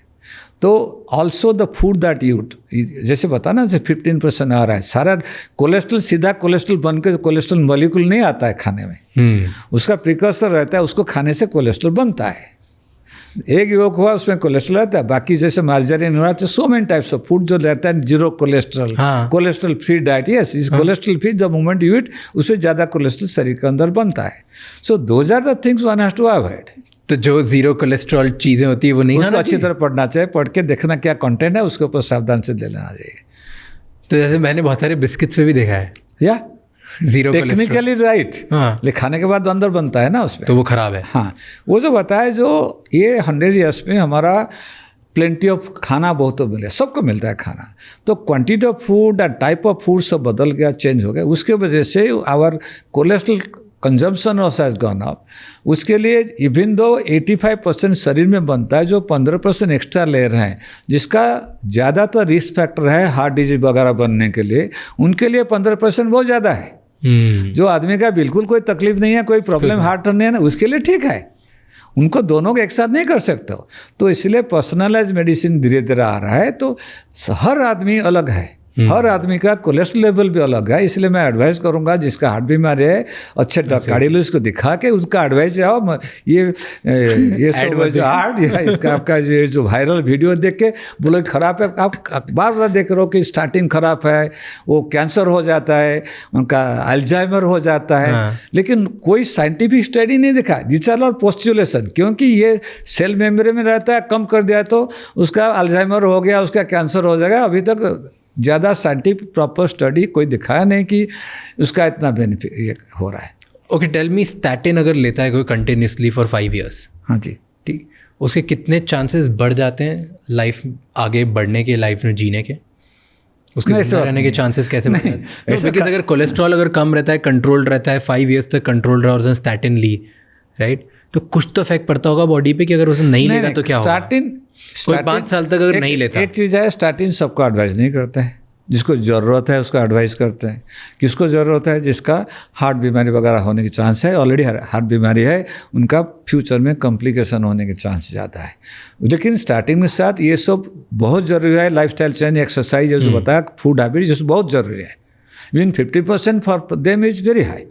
ये बहुत ज़रूरी है. जब ज़रूरत है, स्टार्टिन दिखा गया कि very safe. Very small percentage of patient statin लोग टॉलरेट नहीं करते हैं. उनका बॉडी मसल पेन होता है, लिवर एंजाइम होता है, बहुत स्मॉल परसेंटेज ऑफ पेशेंट. उन पेशेंट में अल्टरनेट मेडिसिन है. आजकल जो नया निकला है, lot of research is going on. Injectable आ गया है, जिसमें आप एक इंजेक्शन ले लिया तो 15 दिन तक आप करना नहीं है. दूसरा इंजेक्शन है, पहले 3 महीने, 1 month, 3 months, 6 months लेते हैं. उसके बाद साल में 2 बार ले लिया तो कोलेस्ट्रॉल कंट्रोल रहेगा. वो सब उनके लिए. First line of treatment is again before starting, again exercise, lifestyle change, आपका डाइट, ये सब करने के बाद then you starting. Talking about medicine, क्योंकि स्टैटिन की बात करी, पेन किलर्स की बात करते हैं. इंडिया अभी एपिसेंटर पे आ रहा है दुनिया में, जहाँ पे लोग पेन किलर्स लेते हैं. Comparatively to other countries, India pain killer लोग ज़्यादा लेते हैं. एनसैड्स जिसको टिपिकली बोलते हैं, राइट. और नॉर्मल जो ग्रो कंट्रीज़ हैं, टॉप 10 कंट्रीज़ में ये कंपैरिजन हो रहा था ऑन अ सिलेक्ट पॉपुलेशन, तो इंडियंस की लाइकलीहुड पेन किलर्स चूज़ करने की 22% ज़्यादा थी than normal people other countries, right? तो हम बहुत ज़्यादा पेन किलर्स लेते हैं, तो क्या पेन किलर्स से हार्ट डिसीज़ बढ़ने के चांसेस बढ़ जाते हैं? Is there any correlation? At this, see, it has also क्योंकि पेन किलर जो होता है वो ब्लड प्रेशर बढ़ाता है ना, over use of pain killer blood pressure up and down होता है. that's not like indirect. Directly, painkiller doesn't cause, but again, painkiller has multiple. First thing, the NSAIDs, I'll strongly advise not to take like that. Randomly, I'll not advise anybody. It's bad, especially elderly people. It can affect kidneys. It can affect yes. I'll definitely not advise. USA is other way around. They are the opium and other. That is a pandemic now. It is a huge problem there. Yes. So it is an indirect effect. Obviously, it affects the increases use of. Again, it is also partly related. It's very difficult to separate out the two. These are people who also lead a very different type of lifestyle. So lifestyle effect also is there. So multiple effect that it is increases to leads to this hypertension. NSAID long term definitely affects the kidneys, also increase the blood pressure. That indirectly will affect your. Yeah. So I'll not advise again. हमारा तो some brand name I don't want to tell is so common. Everybody knows. In the village also the headache हो गया. Everybody becomes a doctor. अरे उसको ले लो. I don't want to take the name. So इसको वो गोली खा लो. तो that I'll not advise. Got it. You know, मैं बहुत अच्छा, क्योंकि आप एकदम से बोले मुझे एकदम से क्लिक हुआ. मैंने बहुत अच्छा ट्वीट पढ़ा था थोड़े दिन पहले कि इतनी ज़्यादा वाइटामिन्स, मल्टीवाइटामिन्स, स्टेरॉइड्स, पेन किलर्स और दुनिया में जो इतना सारा चल रहा है ना, let me boil it down to 3 sentences. ऐसा वो ट्वीट में लिखा था कि kid, let me tell you this one thing, best focus drug is 8 hours of sleep. 100%. Best multivitamin is 3 liters of water every day. And best for you to recover and stay healthy, no amount of steroid is going to make you as healthy as 45 minutes of exercise. Absolutely. Do these 3 things and you will be healthier than half of the generation. You don't need all these steroids, multivitamins and focus drugs that you need in your body. The second one, best multivitamin I'll say is a balanced diet. Is? Balanced diet. Balanced diet. Okay. I'll put it first and third, I agree. Second one, you want to tweak it. Water is 3 liters or not, liters of water is not the best multivitamin. With that, a balanced diet is the best multivitamin. Got it. And third one, exercise, 100%. And this is always I say, सबसे best medicine कोई पूछता है, number 1 medicine exercise. उससे बेहतर कुछ नहीं है, उससे सस्ता कुछ नहीं है. True. Okay. Talking about heart attacks, heart related diseases, men और women में ये डिफरेंट होता है? वो एक बहुत मिथ है. Only till menopause, because hormonal protection women का हार्ट डिजीज इंसिडेंस कम रहता है. लेकिन जैसे ही मेनोपॉज खत्म हुआ 5 साल के अंदर कोई फर्क नहीं है. ज़्यादातर डेंजरस है वुमेन का. कोई भी हार्ट अटैक हुआ, हार्ट डिजीज या even heart treatment, complication rates are higher. Heart attack हुआ तो वुमेन्स का heart death rate is higher. Yes. So it is a myth. So that's the reason if you see women quite often they smoke, etc. I strongly advise not to do because they'll get into trouble. And young लोगों में all of a sudden heart attacks के chances और heart attack से related heart disease इतनी ज़्यादा क्यों बढ़ गई है? क्योंकि and you know there was again an article on this कि डॉक्टर ने ही एक पूरी डॉक्टर्स की बॉडी ने इंडिया में ये पब्लिश किया था कि पहले बहुत कॉमन था कि बच्चे आते थे अपने माँ बाप को दिखाने के लिए कि ये हार्ट से रिलेटेड इनकी बीमारियाँ चल रही है. आजकल ये बिल्कुल अनकॉमन नहीं है, नॉर्मल है कि माँ बाप आ रहे हैं बच्चों को लेके कि इसको हार्ट की बीमारी हो गई. More than 25% of the heart attacks and heart disease are below the age of 40 years.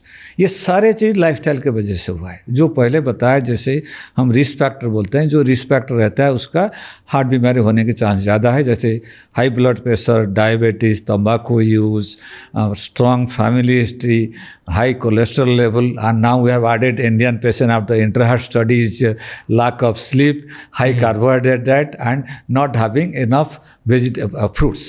So these are all risk factor. जिसका कम है उसका हार्ट बीमारी होने के चांस कम है. तो यंग एज में ऐसे नहीं होता कि एटलीस्ट हार्ट में जब ब्लॉकेजेस बनना स्टार्ट होते हैं तो तुम्हें उसके बाद भी 10-15 साल लगते हैं to get a heart attack? That's very interesting, या very nice and very important question. ये जो ज़्यादा उम्र में जब हार्ट अटैक होता है, कॉम्प्लिकेशन रेट, डेथ रेट बहुत कम रहता है। क्योंकि नॉर्मल क्या होता है ना, जैसे बताया जो आपका एग्जाम्पल दिया आपका पेवमेंट का, सो कचरा जमता है, सो धीरे धीरे कोलेस्ट्रॉल डिपॉजिट होता है, धीरे धीरे आर्टरी रास्ता कम होता है। जैसे बढ़ता जाता है ये स्लोली होता है। जब 10-15-20 साल में होता है, उसके साथ सपोज आदमी भी अच्छा तरफ एक्सरसाइज करता है तो शरीर में अल्टरनेट रास्ता खुल जाता है।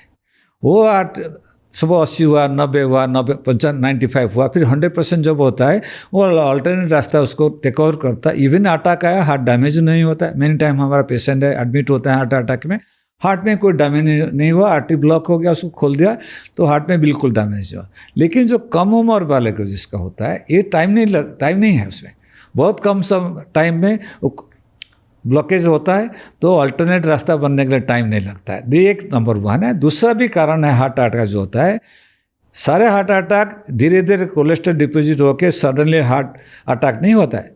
Large number of heart attack जिसका माइनर ब्लॉकेज है, जैसे कोलेस्ट्रॉल डिपॉजिट हुआ और कोई स्ट्रेसफुल कंडीशन हुआ, उसमें आपका वो आर्टरी फट जाता है। जो कोलेस्ट्रॉल डिपॉजिट है, कोलेस्ट्रॉल डिपॉजिट इतना स्ट्रांग नहीं होता है। जैसे आपका पेवमेंट, आपका जो कंक्रीट प्रॉब्लम है वो 25 साल चलता है, स्ट्रांग है।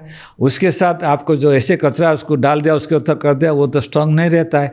वो उसमें गाड़ी गया फट निकल जाता है वो एक गाड़ी चलने से। हार्ट के अंदर ऐसे है, जो कोलेस्ट्रॉल डिपॉजिट धीरे धीरे बहुत साल में बढ़ता है, वो उसको हमें फान प्लाक बोलते हैं। प्लाक मतलब कोलेस्ट्रॉल डिपॉजिट। और सॉफ्ट प्लाक जो जल्दी होता है यंग एज में, वो सॉफ्ट प्लाक रहता है। कोई भी स्ट्रेसफुल कंडीशन जो शियर फोर्स होता है, कोई सपोज बहुत गुस्सा कर लिया तो ब्लड प्रेशर टेम्पररी बढ़ गया, कोई स्ट्रेसफुल कंडीशन आ गया, ब्लड प्रेशर बहुत बढ़ा, उसी टाइम में वो फट जाता है। जब फट जाता है आर्टरी, वो जगह कचरा के तरह जम जाता है, उसके अंदर क्लॉट बन जाता है। तो यंग एज में वो ज़्यादा होता है।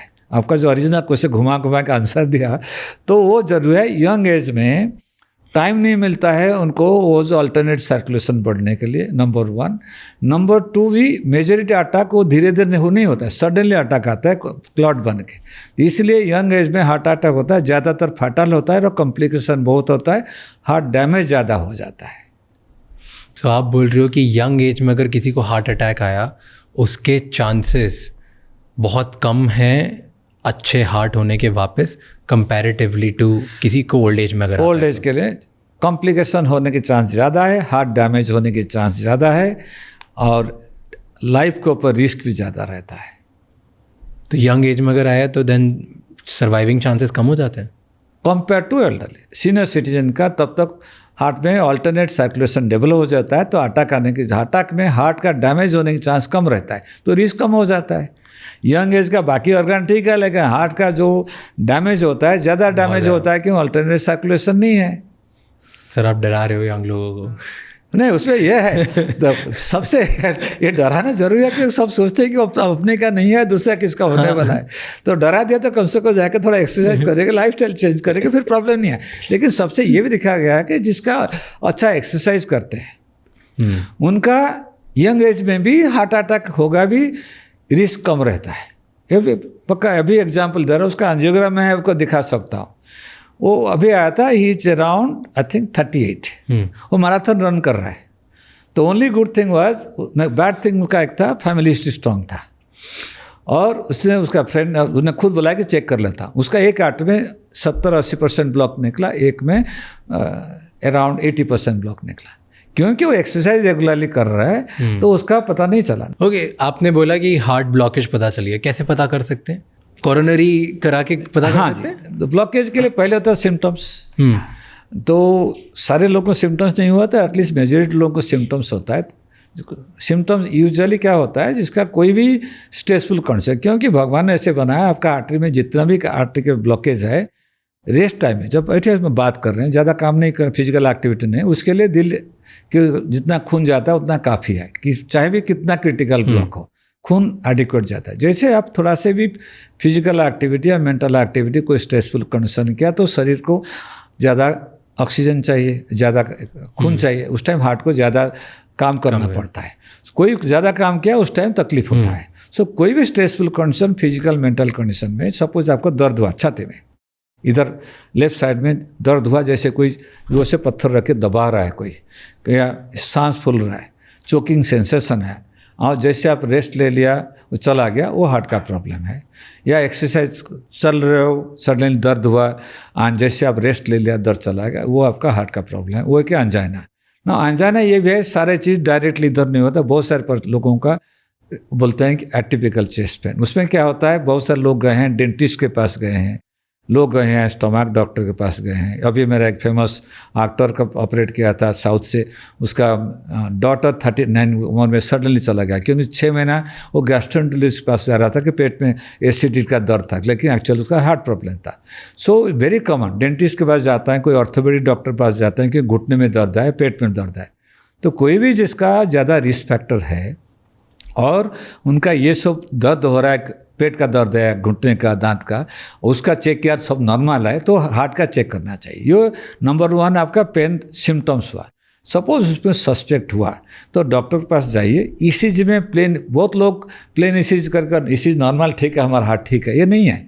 ईसीजी तभी पता चलेगा जहाँ आपका ऑलरेडी हार्ट अटैक आया है, या जब दर्द हो रहा है, एक्यूट सिचुएशन चल रहा है, उस टाइम करोगे तो इस चीज़ में पता आएगा। अदरवाइज इस चीज़ नॉर्मल आने वाला है, प्लेन इस चीज़ में कुछ फर्क नहीं पड़ेगा। उसका नेक्स्ट लेवल है डॉक्टर, पहले सब अपना, पहले तो एडवाइस कर रहे हैं सेल्फ इलाज मत करो, अपना इलाज मत करो, अच्छे डॉक्टर को दिखाया कि उसका एडवाइस के मुताबिक करो। तो उसके बाद एक स्ट्रेस टेस्ट बोलते हैं। स्ट्रेस टेस्ट मतलब क्या करते हैं, आदमी को मशीन में चलाते हैं, तो उस टाइम हार्ट रेट, क्योंकि एक्सरसाइज करता है हार्ट रेट ज़्यादा बढ़ जाता है।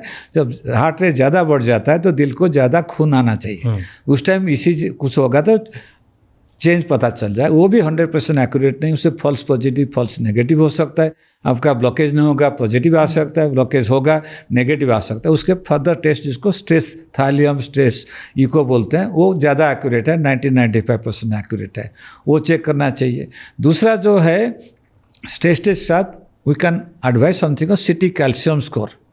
सिटी एंजियो अलग है, सिटी कैल्शियम स्कोर अलग है। सिटी कैल्शियम स्कोर मतलब इट विल इंडिकेट कि आपका हार्ट का आर्टरी में कितना कैल्शियम है।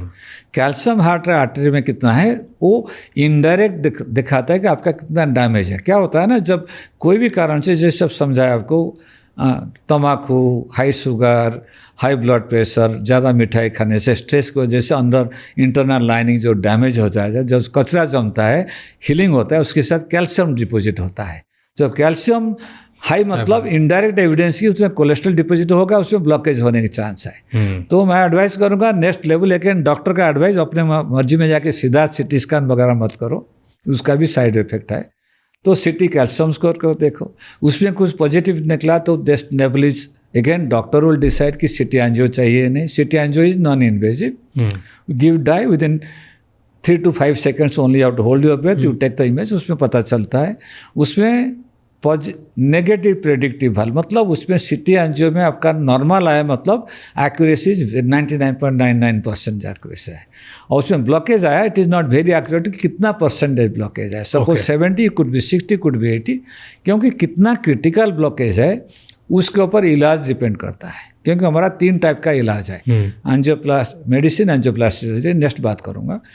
तो नेक्स्ट रहा सिटी एंजियो, नेक्स्ट रहा रेगुलर एंजियोग्राम। रेगुलर एंजियोग्राम में आपका हाथ से या पैर से एक नली डाल के, दिल के अंदर दवाई डाल के उसका इमेज लेते हैं, तो उसके पता चल जाता है। लेकिन सबको एंजियोग्राम नहीं चाहिए, सबको सिटी एंजियो नहीं चाहिए। आपका डॉक्टर को दिखा के इलाज करिए, उसके ऊपर डिसाइड करें, क्योंकि नेक्स्ट लेवल जो ट्रीटमेंट है कितना परसेंटेज ब्लॉकेज के ऊपर डिपेंड करता है। Got it. तो ज़बरदस्ती सिटी कॉरोनरी स्कैन कराते हैं जो सबका ज़रूरत नहीं है। हाँ, सिटी स्कैन दूसरा एक उसका कोई बताता नहीं, ये जानना चाहिए, क्योंकि एवरेज सिटी स्कैन आप जो करते हैं 500 से 800 एक्सरे का इक्विवेलेंट है। तो रिपीटेड सिटी स्कैन आपका कैंसर बढ़ाने के चांस है। तो इसलिए सिटी स्कैन का अपना इंडिकेशन है, बहुत अच्छा टेस्ट है, लेकिन रैंडम सबका सिटी स्कैन करना ये अच्छा नहीं है। तो जब डॉक्टर बोले स्पेसिफिकली किसी केस में तभी कराओ, नहीं तो रहने दो। जो हम ज़्यादा सस्पेक्ट करते हैं क्रिटिकल ब्लॉकेज है तभी करना है। जहाँ ये सारे टेस्ट नेगेटिव है, सपोज टेस्ट किया, स्ट्रेस थालियम सब नेगेटिव है, बाकी पेशेंट का कोई सिम्टम्स नहीं है, दवाई से चल सकता है। एक फोबिया टर्म हुआ है, हाँ जी, कार्डियोफोबिया, कार्डियोफोबिया इज किसी को लगता है, डर लगता है कि हार्ट अटैक से, और उन्हें फुल टाइम ऐसा लगता है मुझे हार्ट अटैक आ जाएगा। हाँ जी। कभी अगर एसिडिटी भी होती है तो उन्हें लगता है हार्ट अटैक, सारी चीज़ हार्ट अटैक आता है, सारी चीज़ हार्ट अटैक। तो ये बहुत बड़ा डर है, लोगों को बढ़ते जा रहा है ये। तो वो लोग जो हैं जिनको डर लगता है हार्ट अटैक से और फुल टाइम लगता है कि उन्हें आ जाएगा बिकॉज ऑफ XYZ रीज़न, तो उन्हें डायरेक्टली जाके CT स्कैन नहीं करा लेना चाहिए। इज़ व्हाट यू मैं स्ट्रांगली एडवाइस मत करो ऐसे। पहले डॉक्टर को दिखाओ, उसे अच्छी तरह चेक करो। CT scan further down the line कुछ टेस्ट है जो वेरी स्पेसिफिक कारण जहाँ करने का है। रेगुलरली जैसे चलो एक करके आ गया, हमारा दिल क्लियर है तो अच्छा है, मत करो। बिकॉज आपको वो 500 से 800 एक्सरे का रेडिएशन है, अन्य से इतना रेडिएशन लेना अच्छा नहीं है शरीर के लिए। बिकॉज मैंने एसिडिटी की बात करी, मुझे बताओ कि कब होता है कि हार्ट में पेन हो रहा है या ये एसिडिक पेन है? लाइक बहुत बार हार्ट में दर्द होता है और आपको लगता है कि ये हार्ट अटैक वाला दर्द है, क्योंकि पता तो होता नहीं कैसा होता है, बट एसिडिटी भी होती है। तो क्या है इसका indication? How can you differentiate between two? Unfortunately both are next to each other. बहुत सारे इसका सिम्टम उधर आता है, उधर से तो इधर आता है। लेकिन बाय एंड लार्ज जो सिम्टम्स आपका फ्रैक्शन ऑफ ए सेकंड आया, चला गया, सडनली बैठे हो काम कर रहे हो, सडनली स्विच दिया, 1 सेकंड में चला गया, और पेन जो घंटे भर रहा, यूजुअली जो भी कोई स्ट्रेसफुल कंडीशन के साथ एसोसिएटेड नहीं है, यूजुअली हार्ट रिलेटेड नहीं है। ऑन द अदर हैंड लोग बोलते हैं कि जब ऐसे पूछते हैं, मैं पूछता हूँ आप एक्सरसाइज से जाते हो? हाँ जाता हूँ। चलने में एक्सरसाइज करने में कुछ नहीं होता है, बैठे बैठे दर्द हुआ जो स्पेशली कोई फ्रैक्शन ऑफ ए सेकेंड आया कि बहुत देर तक रहा, वो यूजुअली हार्ट का पेन नहीं है। हार्ट पेन टिपिकली होता है जहाँ आप कुछ भी एफर्ट, फिजिकल मेंटल एफर्ट कर रहे हो, दर्द हुआ, जैसे रेस्ट ले लिया चला गया, वो हार्ट रिलेटेड है। जैसे दोबारा रिपीट कर रहा हूँ, जो एक्सरसाइज करो, सब कुछ करो, कुछ नहीं है, बैठे बैठे दर्द हुआ, वो हार्ट का दर्द नहीं है। एंड जब हार्ट अटैक अगर किसी को आ रहा है, जैसे पब्लिक कार्डियक अरेस्ट बोलते हैं जिसको, कि पब्लिक में आपने देखा किसी को जिम में, वेडिंग्स में स्पेस में जहाँ पब्लिकली आप देख रहे हो, एयरपोर्ट्स पे, राइट? अगर वहाँ पे किसी को हार्ट अटैक आ रहा है तो कौन सी ऐसी गलती है जो लोग करते हैं जो एक्चुअली पेशेंट को ज़्यादा सफोकेट कर देती है या किल कर देती है? पहले तो चारों तरफ घुस जाते हज़ारों लोग, एंड उसको फैन ऐसे करता है, उसमें कुछ होने वाला नहीं है ना। उसमें 2 टाइप का, एक हार्ट अटैक है, heart failure. Heart attack is जहाँ हार्ट के अंदर जो खून का जो नशा है बंद हो गया, ब्लॉक हुआ, हार्ट अटैक है। और ज़्यादा डेंजरस है कि हार्ट बंद हो गया। हार्ट फेल्योर मतलब हार्ट पंपिंग काम नहीं कर पा रहे, उस हार्ट अटैक की वजह से हो सकता है, बाकी कारण हो सकता है। जिसका हार्ट बहुत वीक है, हार्ट पंपिंग कम है, जिसका ब्लड प्रेशर बहुत ज़्यादा है, तो उस टाइम भी हार्ट फेलियर हो सकता है। हार्ट फेलियर मतलब सांस बहुत जोर से फूल जाता है। दोनों का सिमिलर सिम्टम्स है। पहले देखना पड़ेगा हार्ट फेलियर है, हार्ट अटैक है। हार्ट फेलियर वगैरह है तो उनको इमीडिएटली हॉस्पिटल लेके करना है। हार्ट अटैक के लिए भी इमीडिएटली हॉस्पिटल लेना है ना। हार्ट अटैक होके हार्ट बंद हो गया तो इमीडिएटली पहले पल्स करके चेक करना पड़ेगा कि वह पल्स है या नहीं। ज़्यादातर इधर से पल्स में ज़्यादा पता नहीं चलेगा, ये जो गले का आर्टरी ज़्यादा पता चल जाए, देखना पड़ेगा। हो गया तो इमीडिएटली जो कार्डियक मसाज बोलते हैं, वो एक्सटर्नल कार्डियक मसाज बोलते हैं, वो करना बहुत जरूरी है। जो कार्डियोपल्मोनरी रिसस्टेशन हम बोलते हैं। क्या होता है उसमें? क्योंकि दिल बंद हो गया, 3 मिनट के अंदर सारा ब्रेन परमानेंटली डैमेज हो गया। 3 मिनट के बाद आपको आदमी को रिवाइव कर सकते हो, लेकिन उसका सारा शरीर काम करेगा, ब्रेन कंप्लीटली डैमेज हो जाता है। तो इसलिए जितना जल्दी हार्ट को रिवाइव करना और ब्रेन का सर्कुलेशन मेंटेन करना जरूरी है। और ये भी जितना जल्दी शुरू करोगे उतना रिवाइव होने के चांस ज़्यादा है। तो कोई अगर पब्लिक में आपके सामने गिर गया हार्ट को जगह, तो क्या करना चाहिए उसके बाद? पैर ऊपर कर लो, कम से कम पैर से खून निकल आ जाएगा, और चेक करो, फास्ट तो चेक करो पल्स है तो मतलब उसका हार्ट बंद नहीं हुआ। वो देखना पड़ेगा 5-10 पर है या 40-50 है। 40-50 है मतलब मोस्ट लाइट इज वैसे बगलाटा घटा आदमी का हो रहा है। तो पैर ऊपर करो, उसको मेकिंग लाइफ फ्लैट कर दिया तो ऑटोमेटिकली खून आता है। क्योंकि जब खड़ा रहते हो ग्रेविटी की वजह से ऑलमोस्ट 1 लीटर ऑफ ब्लड आप लेग पैर में जाता है। जैसे फ्लैट कर दिया तो खून आएगा। और दोनों पैर ऊपर कर लो, वो करने से ब्लड प्रेशर आ जाएगा, वो by and large settle. That is a very different. Fast you check out the pulse. Pulse नहीं है तो फिर आपका हार्ट का जो रिसस्टेशन करने के लिए उसको स्टार्ट करना जरूरी है। उसको कार्डियोपल्मोनरी रिसस्टेशन बोलते हैं। हार्ट को मसाज करना चाहिए। क्या होता है, हार्ट का आगे और पीछे दोनों साइड का आपका हड्डी है। सामने पिंजरे का हड्डी है, पीछे पिंजरे का हड्डी आपका स्पाइन है। तो उसके अंदर से जोर से आपको प्रेस करना पड़ेगा 100 to 120 टाइम्स पर मिनट। ये CPR से बोलते हैं? CPR बोलते हैं। उसके करने के बाद हर 30 बार मिनट करने प्रेस करने के बाद एक को सांस लेने का जरूरी है, क्योंकि ऑक्सीजन भी देना चाहिए। तो उसको उस टाइम नाक को बंद करके मुंह को खोल के उनको ऑक्सीजन देना चाहिए 2 बार। तो ऐसे CPR करना चाहिए। आप देखेंगे आजकल सब जगह ऑल पब्लिक प्लेसेस में, इंडिया में भी डिफिब्रिलेटर आ गया। वो जब हार्ट अटैक बंद हो जाता, क्या होता है, जैसे खून नहीं गया तो उसके वजह से सडनली हार्ट बंद हो जाता है।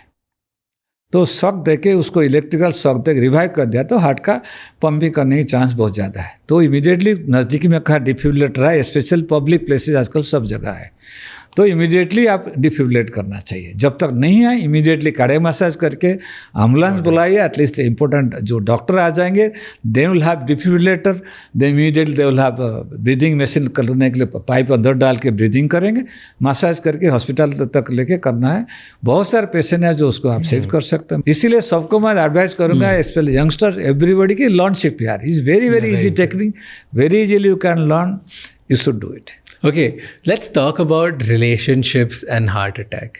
Okay, there is कि लोग जो टॉक्सिक रिलेशनशिप में हैं, जो ऐसे एनवायरनमेंट में रहते हैं जहाँ पे दिन भर गुस्सा होता है, अनप्रेसिडेंटेड एनवायरनमेंट होता है, बहुत ज़्यादा मिसअंडरस्टैंडिंग्स होती है, उन्हें बहुत सफोकेटेड फील होता है।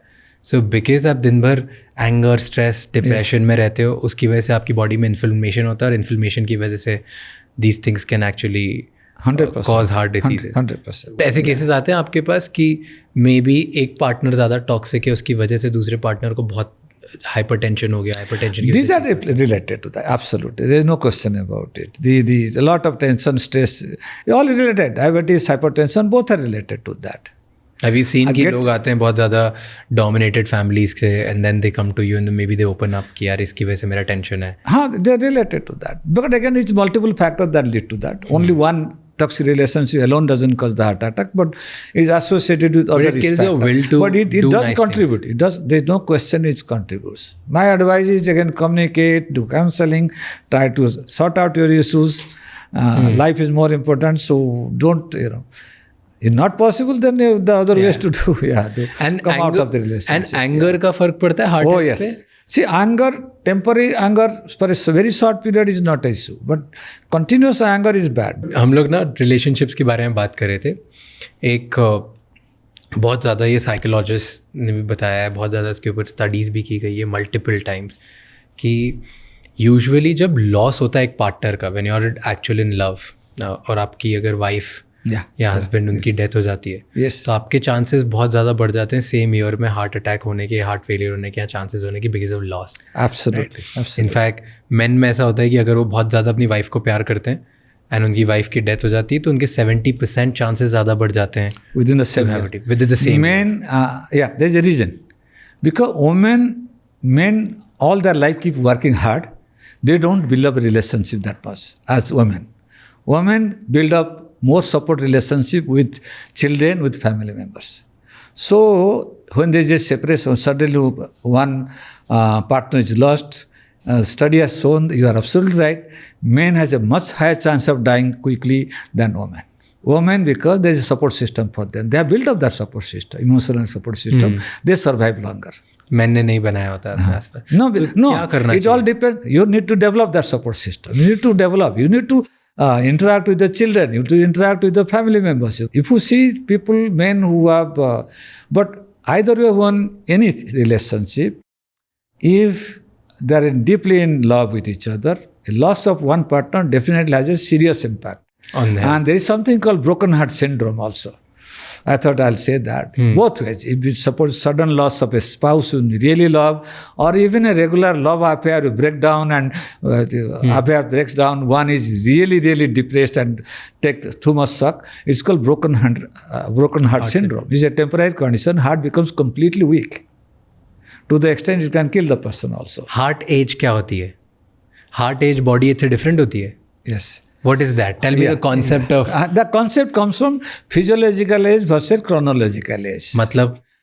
A person could be सबका we are all used to go 70 साल हो गया, 25 साल, 15 साल, लेकिन जानते नहीं कि उसका अंदर कितना है। इसलिए क्योंकि कुछ आदमी 50 साल में जीते हैं, को 70 साल जीते हैं, को 90 साल, को 100 साल।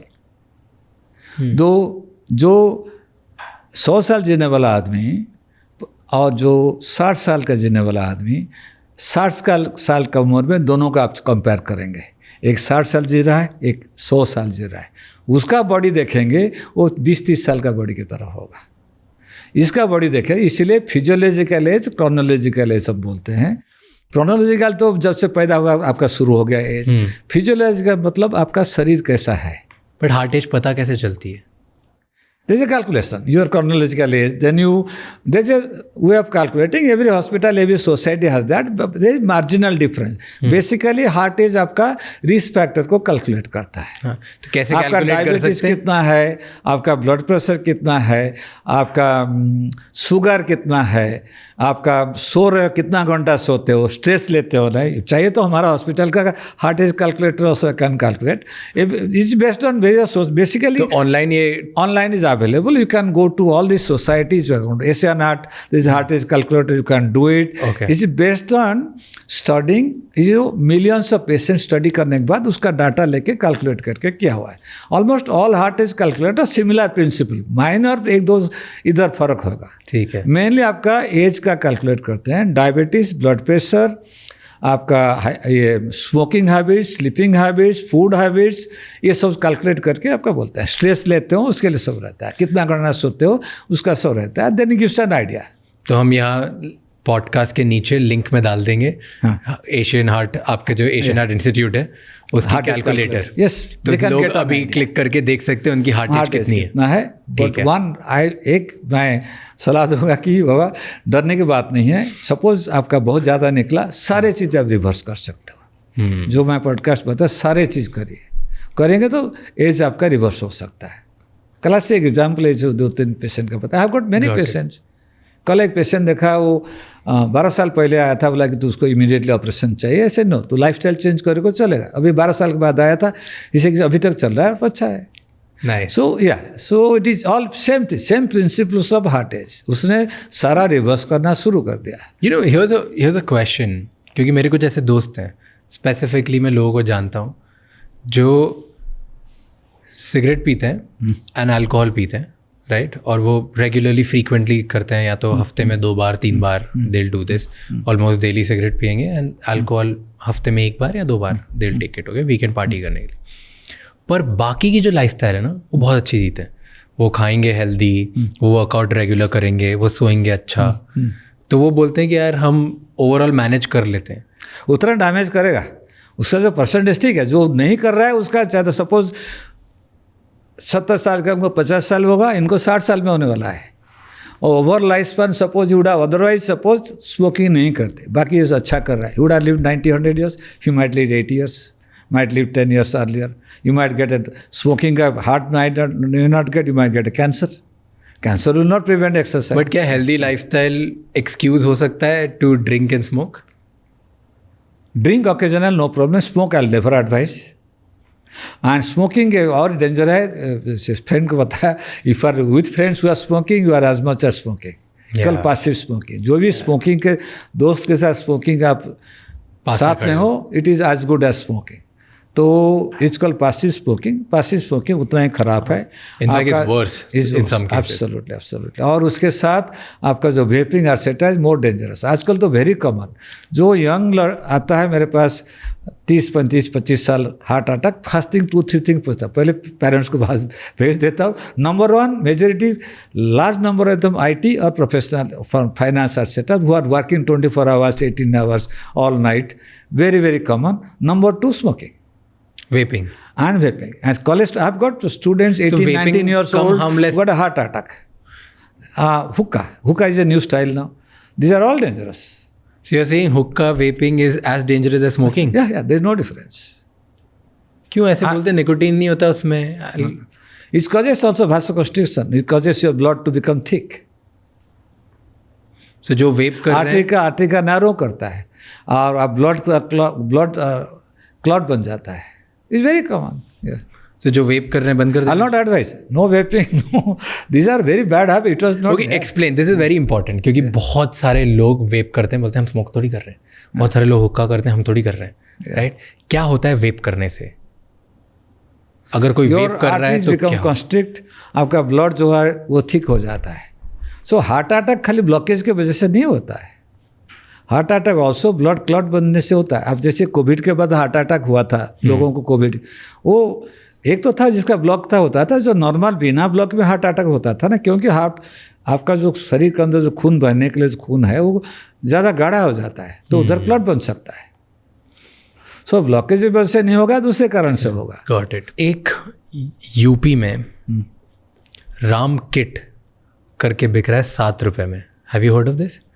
सो वो राम किट बेच रहे हैं 7 रुपये में, और वो बोल रहे हैं हर किसी को ये जेब में रखनी चाहिए, this is there actually defence for heart patients. तो उस राम किट में 3 गोलियां हैं, एक है एकोस्प्रिन जो ब्लड थिनर है, एक है रोजेवास्टेटिन या कोलेस्ट्रॉल के लिए, और एक है सॉर्बिट्रेट जो बेटर हार्ट फंक्शन के लिए। ये तीनों गोलियों का पैकेट बना के राम किट नाम से वो बेच रहे हैं, और 7 रुपये का है, और वो बोलते हैं हर कोई अपनी जेब में रखो।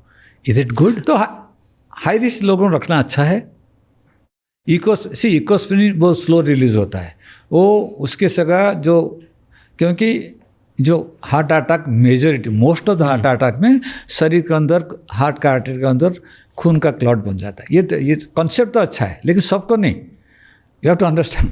तो सबको नहीं चाहिए, लेकिन जो हाई रिस्क लोग हैं उनको रखना चाहिए। Okay, so these 3 medicines are good to keep. कोई होने के साइड में ब्लाइंडली मत खाओ, किसको कंसल्ट करके खाओ। ये तीनों चीज़ दिल के लिए अच्छा है, लेकिन जो हाई रिस्क लोग हैं नहीं, ये सिर्फ इसीलिए रखा, इमरजेंसी में अगर कभी होती है तीनों जेब में रखो और खा लो। उसे पेट के एसिडिटी के वजह से हो सकता है, उसका एस्पिरिन लिया तो आपका ब्लीडिंग ज़्यादा होगा, you have to be careful. But ये चीज़ डेफिनेट हार्ट का प्रॉब्लम हो रहा है तो इसका फ़ायदा होगा, लेकिन आपको कैसे पता, अब you have to really careful about it. Otherwise बहुत सारे पेशेंट ये एस्पिरिन ब्लीडिंग होकर आएंगे। जैसे पहले हम रेकमेंड करते थे कि सबको एस्पिरिन देने के लिए, वो स्टडी करके देखा गया कि जिसका हाई रिस्क नहीं है उसमें ब्लीडिंग से ज़्यादा कॉम्प्लिकेशन हो रहा है, हार्ट अटैक नहीं हो रहा है। So you have to little careful उसको, बिकॉज सबको बोलो लोग, क्योंकि मेनी टाइम्स का एसिडिटी भी हो रहा है, मेनी टाइम एसिडिटी और हार्ट अटैक का दोनों का सिम्टम सेम है। ज़्यादा एसिडिटी है, वो एस्पिरिन लिया तो आपका ब्लीडिंग होने के चांस है। लेकिन ये तीनों गोली हार्ट पेशेंट के लिए बहुत इंपॉर्टेंट मेडिसिन है। और हार्ट अटैक डेफिनेट सस्पेक्ट किया, डेफिनेट हार्ट अटैक है तो एस्पिरिन की जगह डिस्प्रिन जो जल्दी डिजोल्व हो जाता है, जल्दी शरीर के अंदर जाता है, वो ज़्यादा इफेक्टिव है। Got it. और एटोरास्टैटिन सर्बिट्रेट ओनली आपका जो ब्लॉक हो गया उसको बंद नहीं करेगा। जो अंजाइना है, जिसका अंजाइना मतलब ब्लॉक नहीं हुआ लेकिन खून नहीं जा रहा, कोई स्ट्रेस ला, उसके लिए ठीक है। ये तीनों गोली हार्ट मरीज के लिए रखना बहुत अच्छा है, साथ में तो रखना चाहिए। लेने के लिए हार्ट मरीज ले सकता है, लेकिन जिसका हार्ट नहीं है उसको कम से कम चेक करके करो, ब्लाइंडली मत लिया करो। Got it. Tell me, heart transplant कैसे होता है? वो सक्सेसफुल है आज? टेक्निकली हार्ट ट्रांसप्लांट हमारा हार्ट सर्जरी में सबसे आसान वाला सर्जरी है। उसके बाकी जो हार्ट सर्जरी, बहुत सारे टाइप का हार्ट सर्जरी है, और ज़्यादा कॉम्प्लिकेटेड है हार्ट ट्रांसप्लांट में। हार्ट ट्रांसप्लांट इसलिए सक्सेस नहीं हो रहा था क्योंकि दूसरे आदमी का हार्ट आप लगा रहे हो, तो अपना शरीर भगवान ने ऐसे बनाया है, क्योंकि millions of years of evolution जो होके हुआ है, उसमें कोई भी फॉरेन चीज़ शरीर के अंदर नहीं रहना चाहिए, नहीं तो आप 1 घंटा भी नहीं जियोगे। कोई शरीर के अंदर आ गया, रह गया तो ख़त्म। तो इसलिए हार्ट को रिजेक्ट करता था, इसलिए हार्ट ट्रांसप्लांट सक्सेस नहीं हो रहा था। जितना भी हार्ट लगाया वो रिजेक्ट हो जाता था। तो पहला हार्ट ट्रांसप्लांट इसलिए सक्सेसफुल हुआ। उसके बाद हार्ट ट्रांसप्लांट इन्हें लेमैन के लिए सबसे कॉम्प्लिकेटेड, सबसे most dangerous and glamorous surgery है। टेक्निकली वेरी इजी, लेकिन उसको मेंटेन करना बहुत कॉम्प्लिकेटेड, टीम एफर्ट चाहिए। तो हार्ट ट्रांसप्लांट तभी हम करते हैं जहाँ, क्योंकि एक ही हार्ट, भगवान ने एटलीस्ट 2 किडनी दिया, लीवर बड़ा है, लीवर से 1 पीस काट के आप ट्रांसप्लांट कर सकते हो, आय देते हैं तो 1 दे सकते हो, लेकिन हार्ट तो एक ही है, तो हार्ट का नहीं दे सकते हो। तो इसलिए जिस आदमी मर जाता है उसका हार्ट हम इस्तेमाल करते हैं। नंबर 1, ये जो तभी वो मरीज को रखते हैं जिसको हम सोचते हैं कि 1 साल के अंदर उससे बचने की उम्मीद बहुत कम है। उसके लिए सब चेकअप है, कुछ टेस्ट है, ये सब करके उसका एडवाइस करके टेस्ट कर देते हैं। ये मरीज का 1 साल से कम बचने की उम्मीद कम है, उसको हार्ट ट्रांसप्लांट करते हैं। और उसके जब किसका हार्ट जो डेड हो गया, उसका जो आदमी मर गया, उसका दिल इस्तेमाल करते हैं। लेकिन ये प्रॉब्लम है जिसका हार्ट एक है जब मर जाता है हार्ट बंद हो जाता है। एक बार हार्ट बंद हो गया उसको निकाल के दूसरे आदमी के अंदर लगाने के अंदर विद इन 1-2 घंटे या 3 घंटे के अंदर लगाना पड़ेगा। उसके अंदर आदमी ढूंढ के जिसको लगाना नहीं होता था, इसीलिए हार्ट ट्रांसप्लांट पॉसिबल नहीं था 1968 सॉरी ईयर तक। तो उसमें क्या हुआ ना, इसलिए पॉसिबल हुआ। Then they started having the concept of brain dead. Brain dead मतलब ये देखा गया कि मिलियन स्टडी पेशेंट को स्टडी कर दिखा गया, ब्रेन पूरा डैमेज हो गया तो सारा शरीर का बाकी हिस्सा काम कर रहा है लेकिन वो आदमी का जीने का चांस 0। तो इसलिए ब्रेन डेड लॉस आया। फॉरेन कंट्री में ब्रेन डेड लॉ पहले इंडिया में 1996 में आया। उसके बाद क्या है ना, जिसका ब्रेन डेड है उसके लिए भी वेरी स्ट्रिक्ट क्राइटेरिया है। There is a very strict government law ये करना है। There will be multiple doctor have to certify कि उसका ब्रेन डेड है। देन बॉडी का हिस्सा पार्ट आप निकाल के हार्ट ट्रांसप्लांट कर सकते हो। तो अभी उसका हार्ट काम कर रहा है, वो हार्ट को निकाल के हार्ट ट्रांसप्लांट कर सकते हो। बट ऐसे ऑर्गन ट्रांसप्लांट जो होता है वो इसमें पॉसिबल नहीं कि किसी की डेथ हुई विद इन 2-3 आवर्स आप ये कर दो? किडनी वगैरह हो सकता है बिकॉज उसका प्रोटेक्शन ज़्यादा रहता है। लेकिन हार्ट में मैक्सिमम जब हार्ट बंद हुआ दूसरा हार्ट में आके लगाने के हार्ट फंक्शन के लिए मैक्सिमम 3 घंटे अंदर कर सकते हो। जिसका हार्ट ऑलरेडी बंद हो गया उसी वक्त आपको ढूंढना पड़ेगा कौन है, कौन पेशेंट आएगा, उसको हॉस्पिटल ला के रखना, उसको करना मुश्किल होता है, बहुत difficult, technically not possible. Talking about transplant, जेनो ट्रांसप्लांट्स के बारे में सुना है आपने? यस। कितना पॉसिबल है, कितनी दूर है हम जेनो ट्रांसप्लांट से अभी कि एनिमल हार्ट ह्यूमन में लगेगा? उसमें मल्टीपल रिस्क फैक्टर है। पहले सॉरी एक सेकेंड, जेनो ट्रांसप्लांट लोगों को समझा दो क्या होता है। ट्रांसप्लांट मतलब आप एक आदमी से दूसरे आदमी, एक आदमी का हार्ट लेके दूसरा आदमी का हार्ट में लगा दो। जीनो ट्रांसप्लांट मतलब दूसरा कोई स्पेसीज, कोई बंदर हुआ, कोई जानवर का, कोई पिग हुआ, उसका हार्ट लेके लगाना। उसमें क्या है, जो इवोल्यूशन हुआ है, मिलियन ईयर्स ऑफ इवोल्यूशन, इसमें इसलिए किया गया कि सारा शरीर आपका प्रोटेक्टेड है।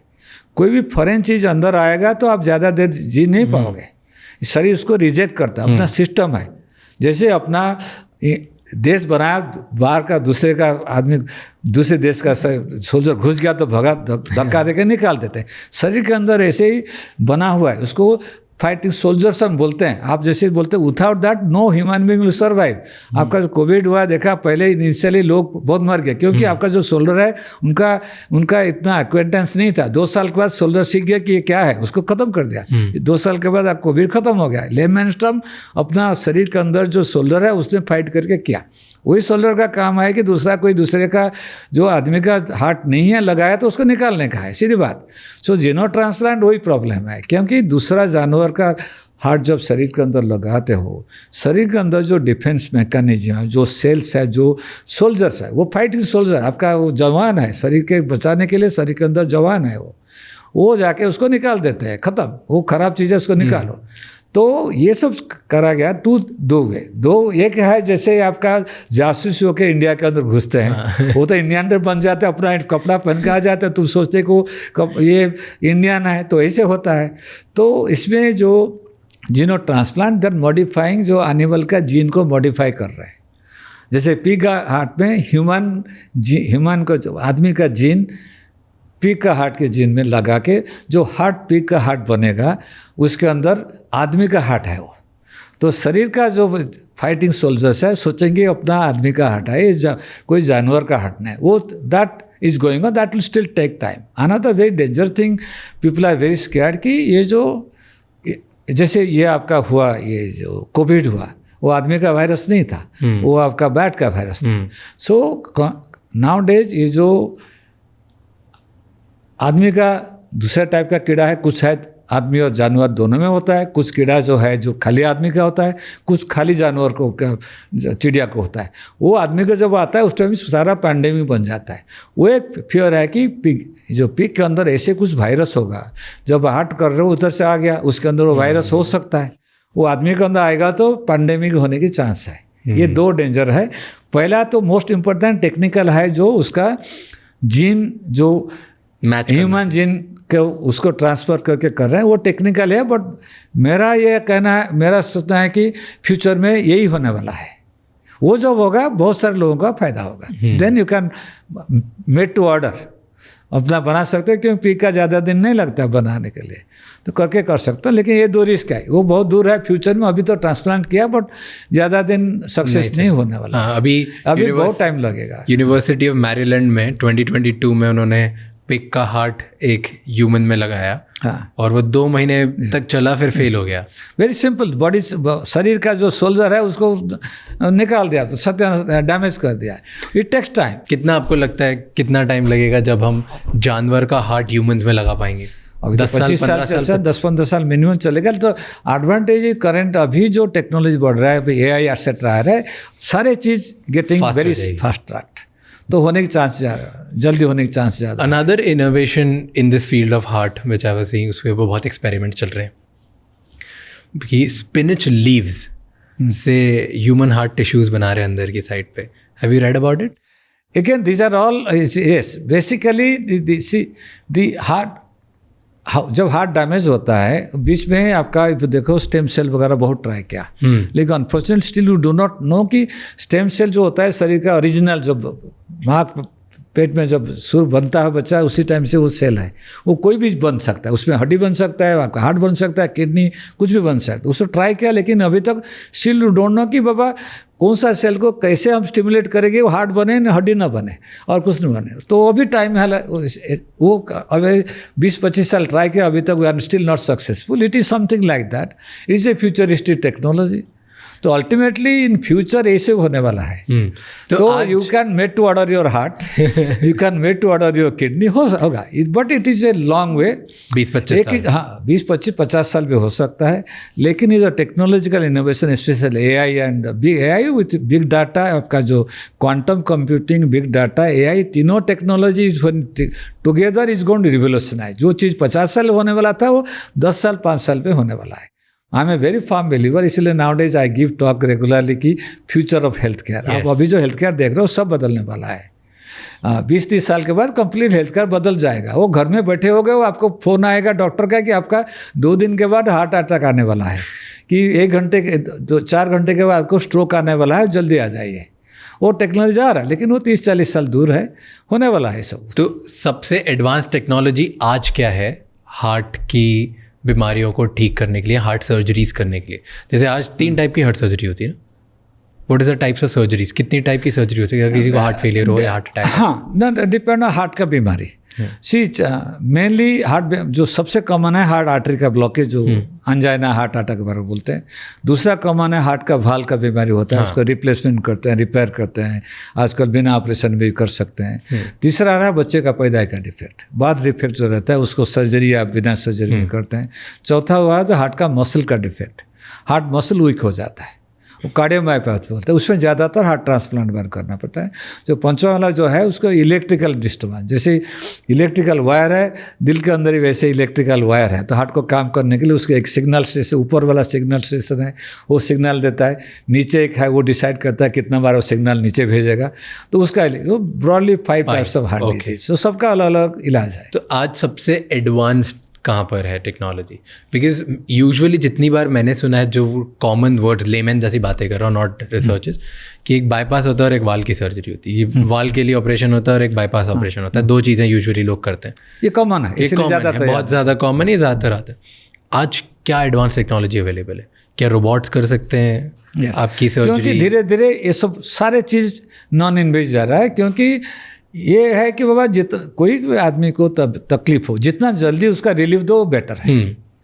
जिसका ऑपरेशन किया इतना बड़ा फाड़ के फिर 1 महीने के बाद रिलीफ हुआ, और नॉट द राइट वे। लेकिन करेंटली द बेस्ट सारा चीज़ धीरे धीरे नॉन इन्वेजिव, मिनिमल इन्वेजिव जा रहा है। रोबोटिक भी फ्यूचर में आ रहा है। अभी रोबोटिक बाकी सर्जरी में इस्तेमाल हो रहा है, क्योंकि किडनी आपका कैंसर में हो रहा है, इसको काट के निकाल रहे हो। लेकिन हार्ट के काट के निकाल नहीं रहे हो, हार्ट को निकालोगे, हार्ट को रिपेयर करोगे। रिपेयर करना इतना आसान नहीं है, तो इसलिए हार्ट का जो वाल्व वगैरह सर्जरी करता है उससे रिपेयर करके रोबोट से हो सकता है। लेकिन जैसे टेक्नोलॉजी बढ़ रहा है, तो 10-20 साल के अंदर, 25 साल के अंदर डेफिनेटली जो रेगुलर हार्ट सर्जरी भी आपका ऐसे होगा, की होल सर्जरी होगा। उसे ज़्यादातर होगा जो नॉन इन्वेजिव, जैसे आजकल बोलते हैं ना वाल्व का सर्जरी। पहले वाल्व ऑपरेशन करके करना पड़ता था, आजकल बहुत सारे वाल्व जिसको बिना ऑपरेशन में पैर से करके डाल सकते हैं, 3 दिन में पेशेंट घर जाएगा। सो दोनों तरीके के इम्प्रूव, ये सब लेटेस्ट है जो रोबोटिक इम्प्रूवमेंट हो रहा है, लेकिन 10-15-20 साल लगेगा टेक्नोलॉजी इम्प्रूवमेंट होने के लिए। उसके बाद ज़्यादातर हार्ट सर्जरी सब रोबोट से होगा। Okay, here is my last question. आपके लिए as a heart surgeon, as a cardiac surgeon, सबसे डिफ़िकल्ट डे कौन सा रह चुका है आपकी life? Very difficult question. Patient angle मेरे एक भी दिन डिफिकल्ट नहीं रहा, क्योंकि फॉर मी, मेरे लिए सब हर बार सोचता हूँ कि इस पेशेंट को जब बचाऊंगा, वो जो खुश आएगा उसके लिए कहे जितना भी काम करो ज़्यादा डिफिकल्ट नहीं है। I am just trying to think what is the most difficult day. सारे डिफिकल्ट डे मेरा हार्ट सर्जरी में नहीं हुआ, ना पेशेंट का इलाज करने में कोई डिफिकल्ट डे नहीं हुआ। किसी से जान बचा रहा हूँ, वो इतना खुशी काम है, मेरे को कुछ फ़र्क नहीं पड़ता है, चाहे जितना कष्ट है जो भी है। तो जैसे I will give you an example. तो मैं एक हार्ट सर्जन की ही स्टोरी देख रहा था, और वो बता रहे थे कि एक बार जब वो हार्ट सर्जरी कर रहे थे एंड किसी पेशेंट को वो बचा रहे थे, उनका हार्ट, वो ऑपरेशन भी हुआ, सक्सेसफुल भी हुआ और उन्होंने ढंग से कर दिया, बट उसके बाद भी पेशेंट की लाइफ चलेगी, क्योंकि उनको अंडरलाइंग डिसीज़ थी, पेशेंट को ब्लड प्रेशर की प्रॉब्लम थी। हाँ, वो उन्होंने सही टाइम पे डायग्नोज नहीं करी। तो उन्हें बाद में इतना बुरा लगा कि यार इस पेशेंट को मैं बचा सकता था, लेकिन नहीं बचा पाया, क्योंकि मैंने सही टाइम पे मे बी ब्लड प्रेशर की जो बीमारी थी वो टेस्ट नहीं कर पाया, और फिर मुझे उनके छोटे बच्चों को जाके बताना पड़ा कि मैं आपके पेरेंट को नहीं बचा पाया। मेरा भी वही सिचुएशन। मुझे सबसे दुख लगता है जब I tried everything and the patient didn't survive when I see the family crying. It's very difficult. कभी ऐसा हुआ है स्पेसिफिकली? ओकेजनल होता है, patient doesn't survive. When I say 99.5% or 8%, still people die. And that is a very painful, very difficult to internally also. Even my wife knows that 2-3 days I don't sleep properly. I know that she'll know that I've not got good sleep because some problem has happened to a patient. Well, thank you so much, sir. It's my pleasure. Time spent करने के लिए. It was lovely having you. It was my pleasure. My pleasure. I really enjoyed. Thank you so much. I enjoyed as well, and definitely there's a reason why you are number one. It's evident in your passion and the way you explain things. So anything. Thank you so much. Thank you. It was amazing experience with me. I've done a lot of podcasts. Yours was the best. Wow. Thank you so much. Family time, fun time, parties. Absolutely. Always I say, smell your roses. Never just go on working very hard all your life. Fun time for me, my family time. Of course, children are grown up now. Either way, good thing is both my children have just joined me around 6 months back. Okay. My son is MBA from Harvard. He's a serial entrepreneur. He's a Forbes USA 30 under 30 Tech Entrepreneur of the Year. Sweet. My daughter is again MBA in Healthcare and Finance from Wharton. Wow. Yeah, so she's a venture capitalist out of San Francisco. Amazing. So both my kids are here. Both your kids are stalwarts. And so are you. So God has been kind. I'll put it this way. Thank you so much for watching this podcast till the end. अब आपको 3 चीज़ें करनी है। सबसे पहले इस channel को subscribe कर लो। नंबर 2, कमेंट्स में हमें बताओ कि और कौन से गेस्ट हैं एंड और ऐसे कौन से टॉपिक्स हैं जिनमें आप चाहते हो कि हम पॉडकास्ट बनाएं और आपकी उससे ज़्यादा बेटर हेल्प होगी एंड आपको ज़्यादा वैल्यू मिलेगी। एंड नंबर 3, ये एपिसोड किसी एक इंसान के साथ ज़रूर शेयर करना जिसकी लाइफ में एक पॉजिटिव चेंज आएगा, जिसको इस पॉडकास्ट कॉन्वर्जेसन सुनने के बाद लाइफ में हेल्प होगी, क्योंकि एक conversation is enough to change someone's life. I'll see you next time. Until then, keep figuring out.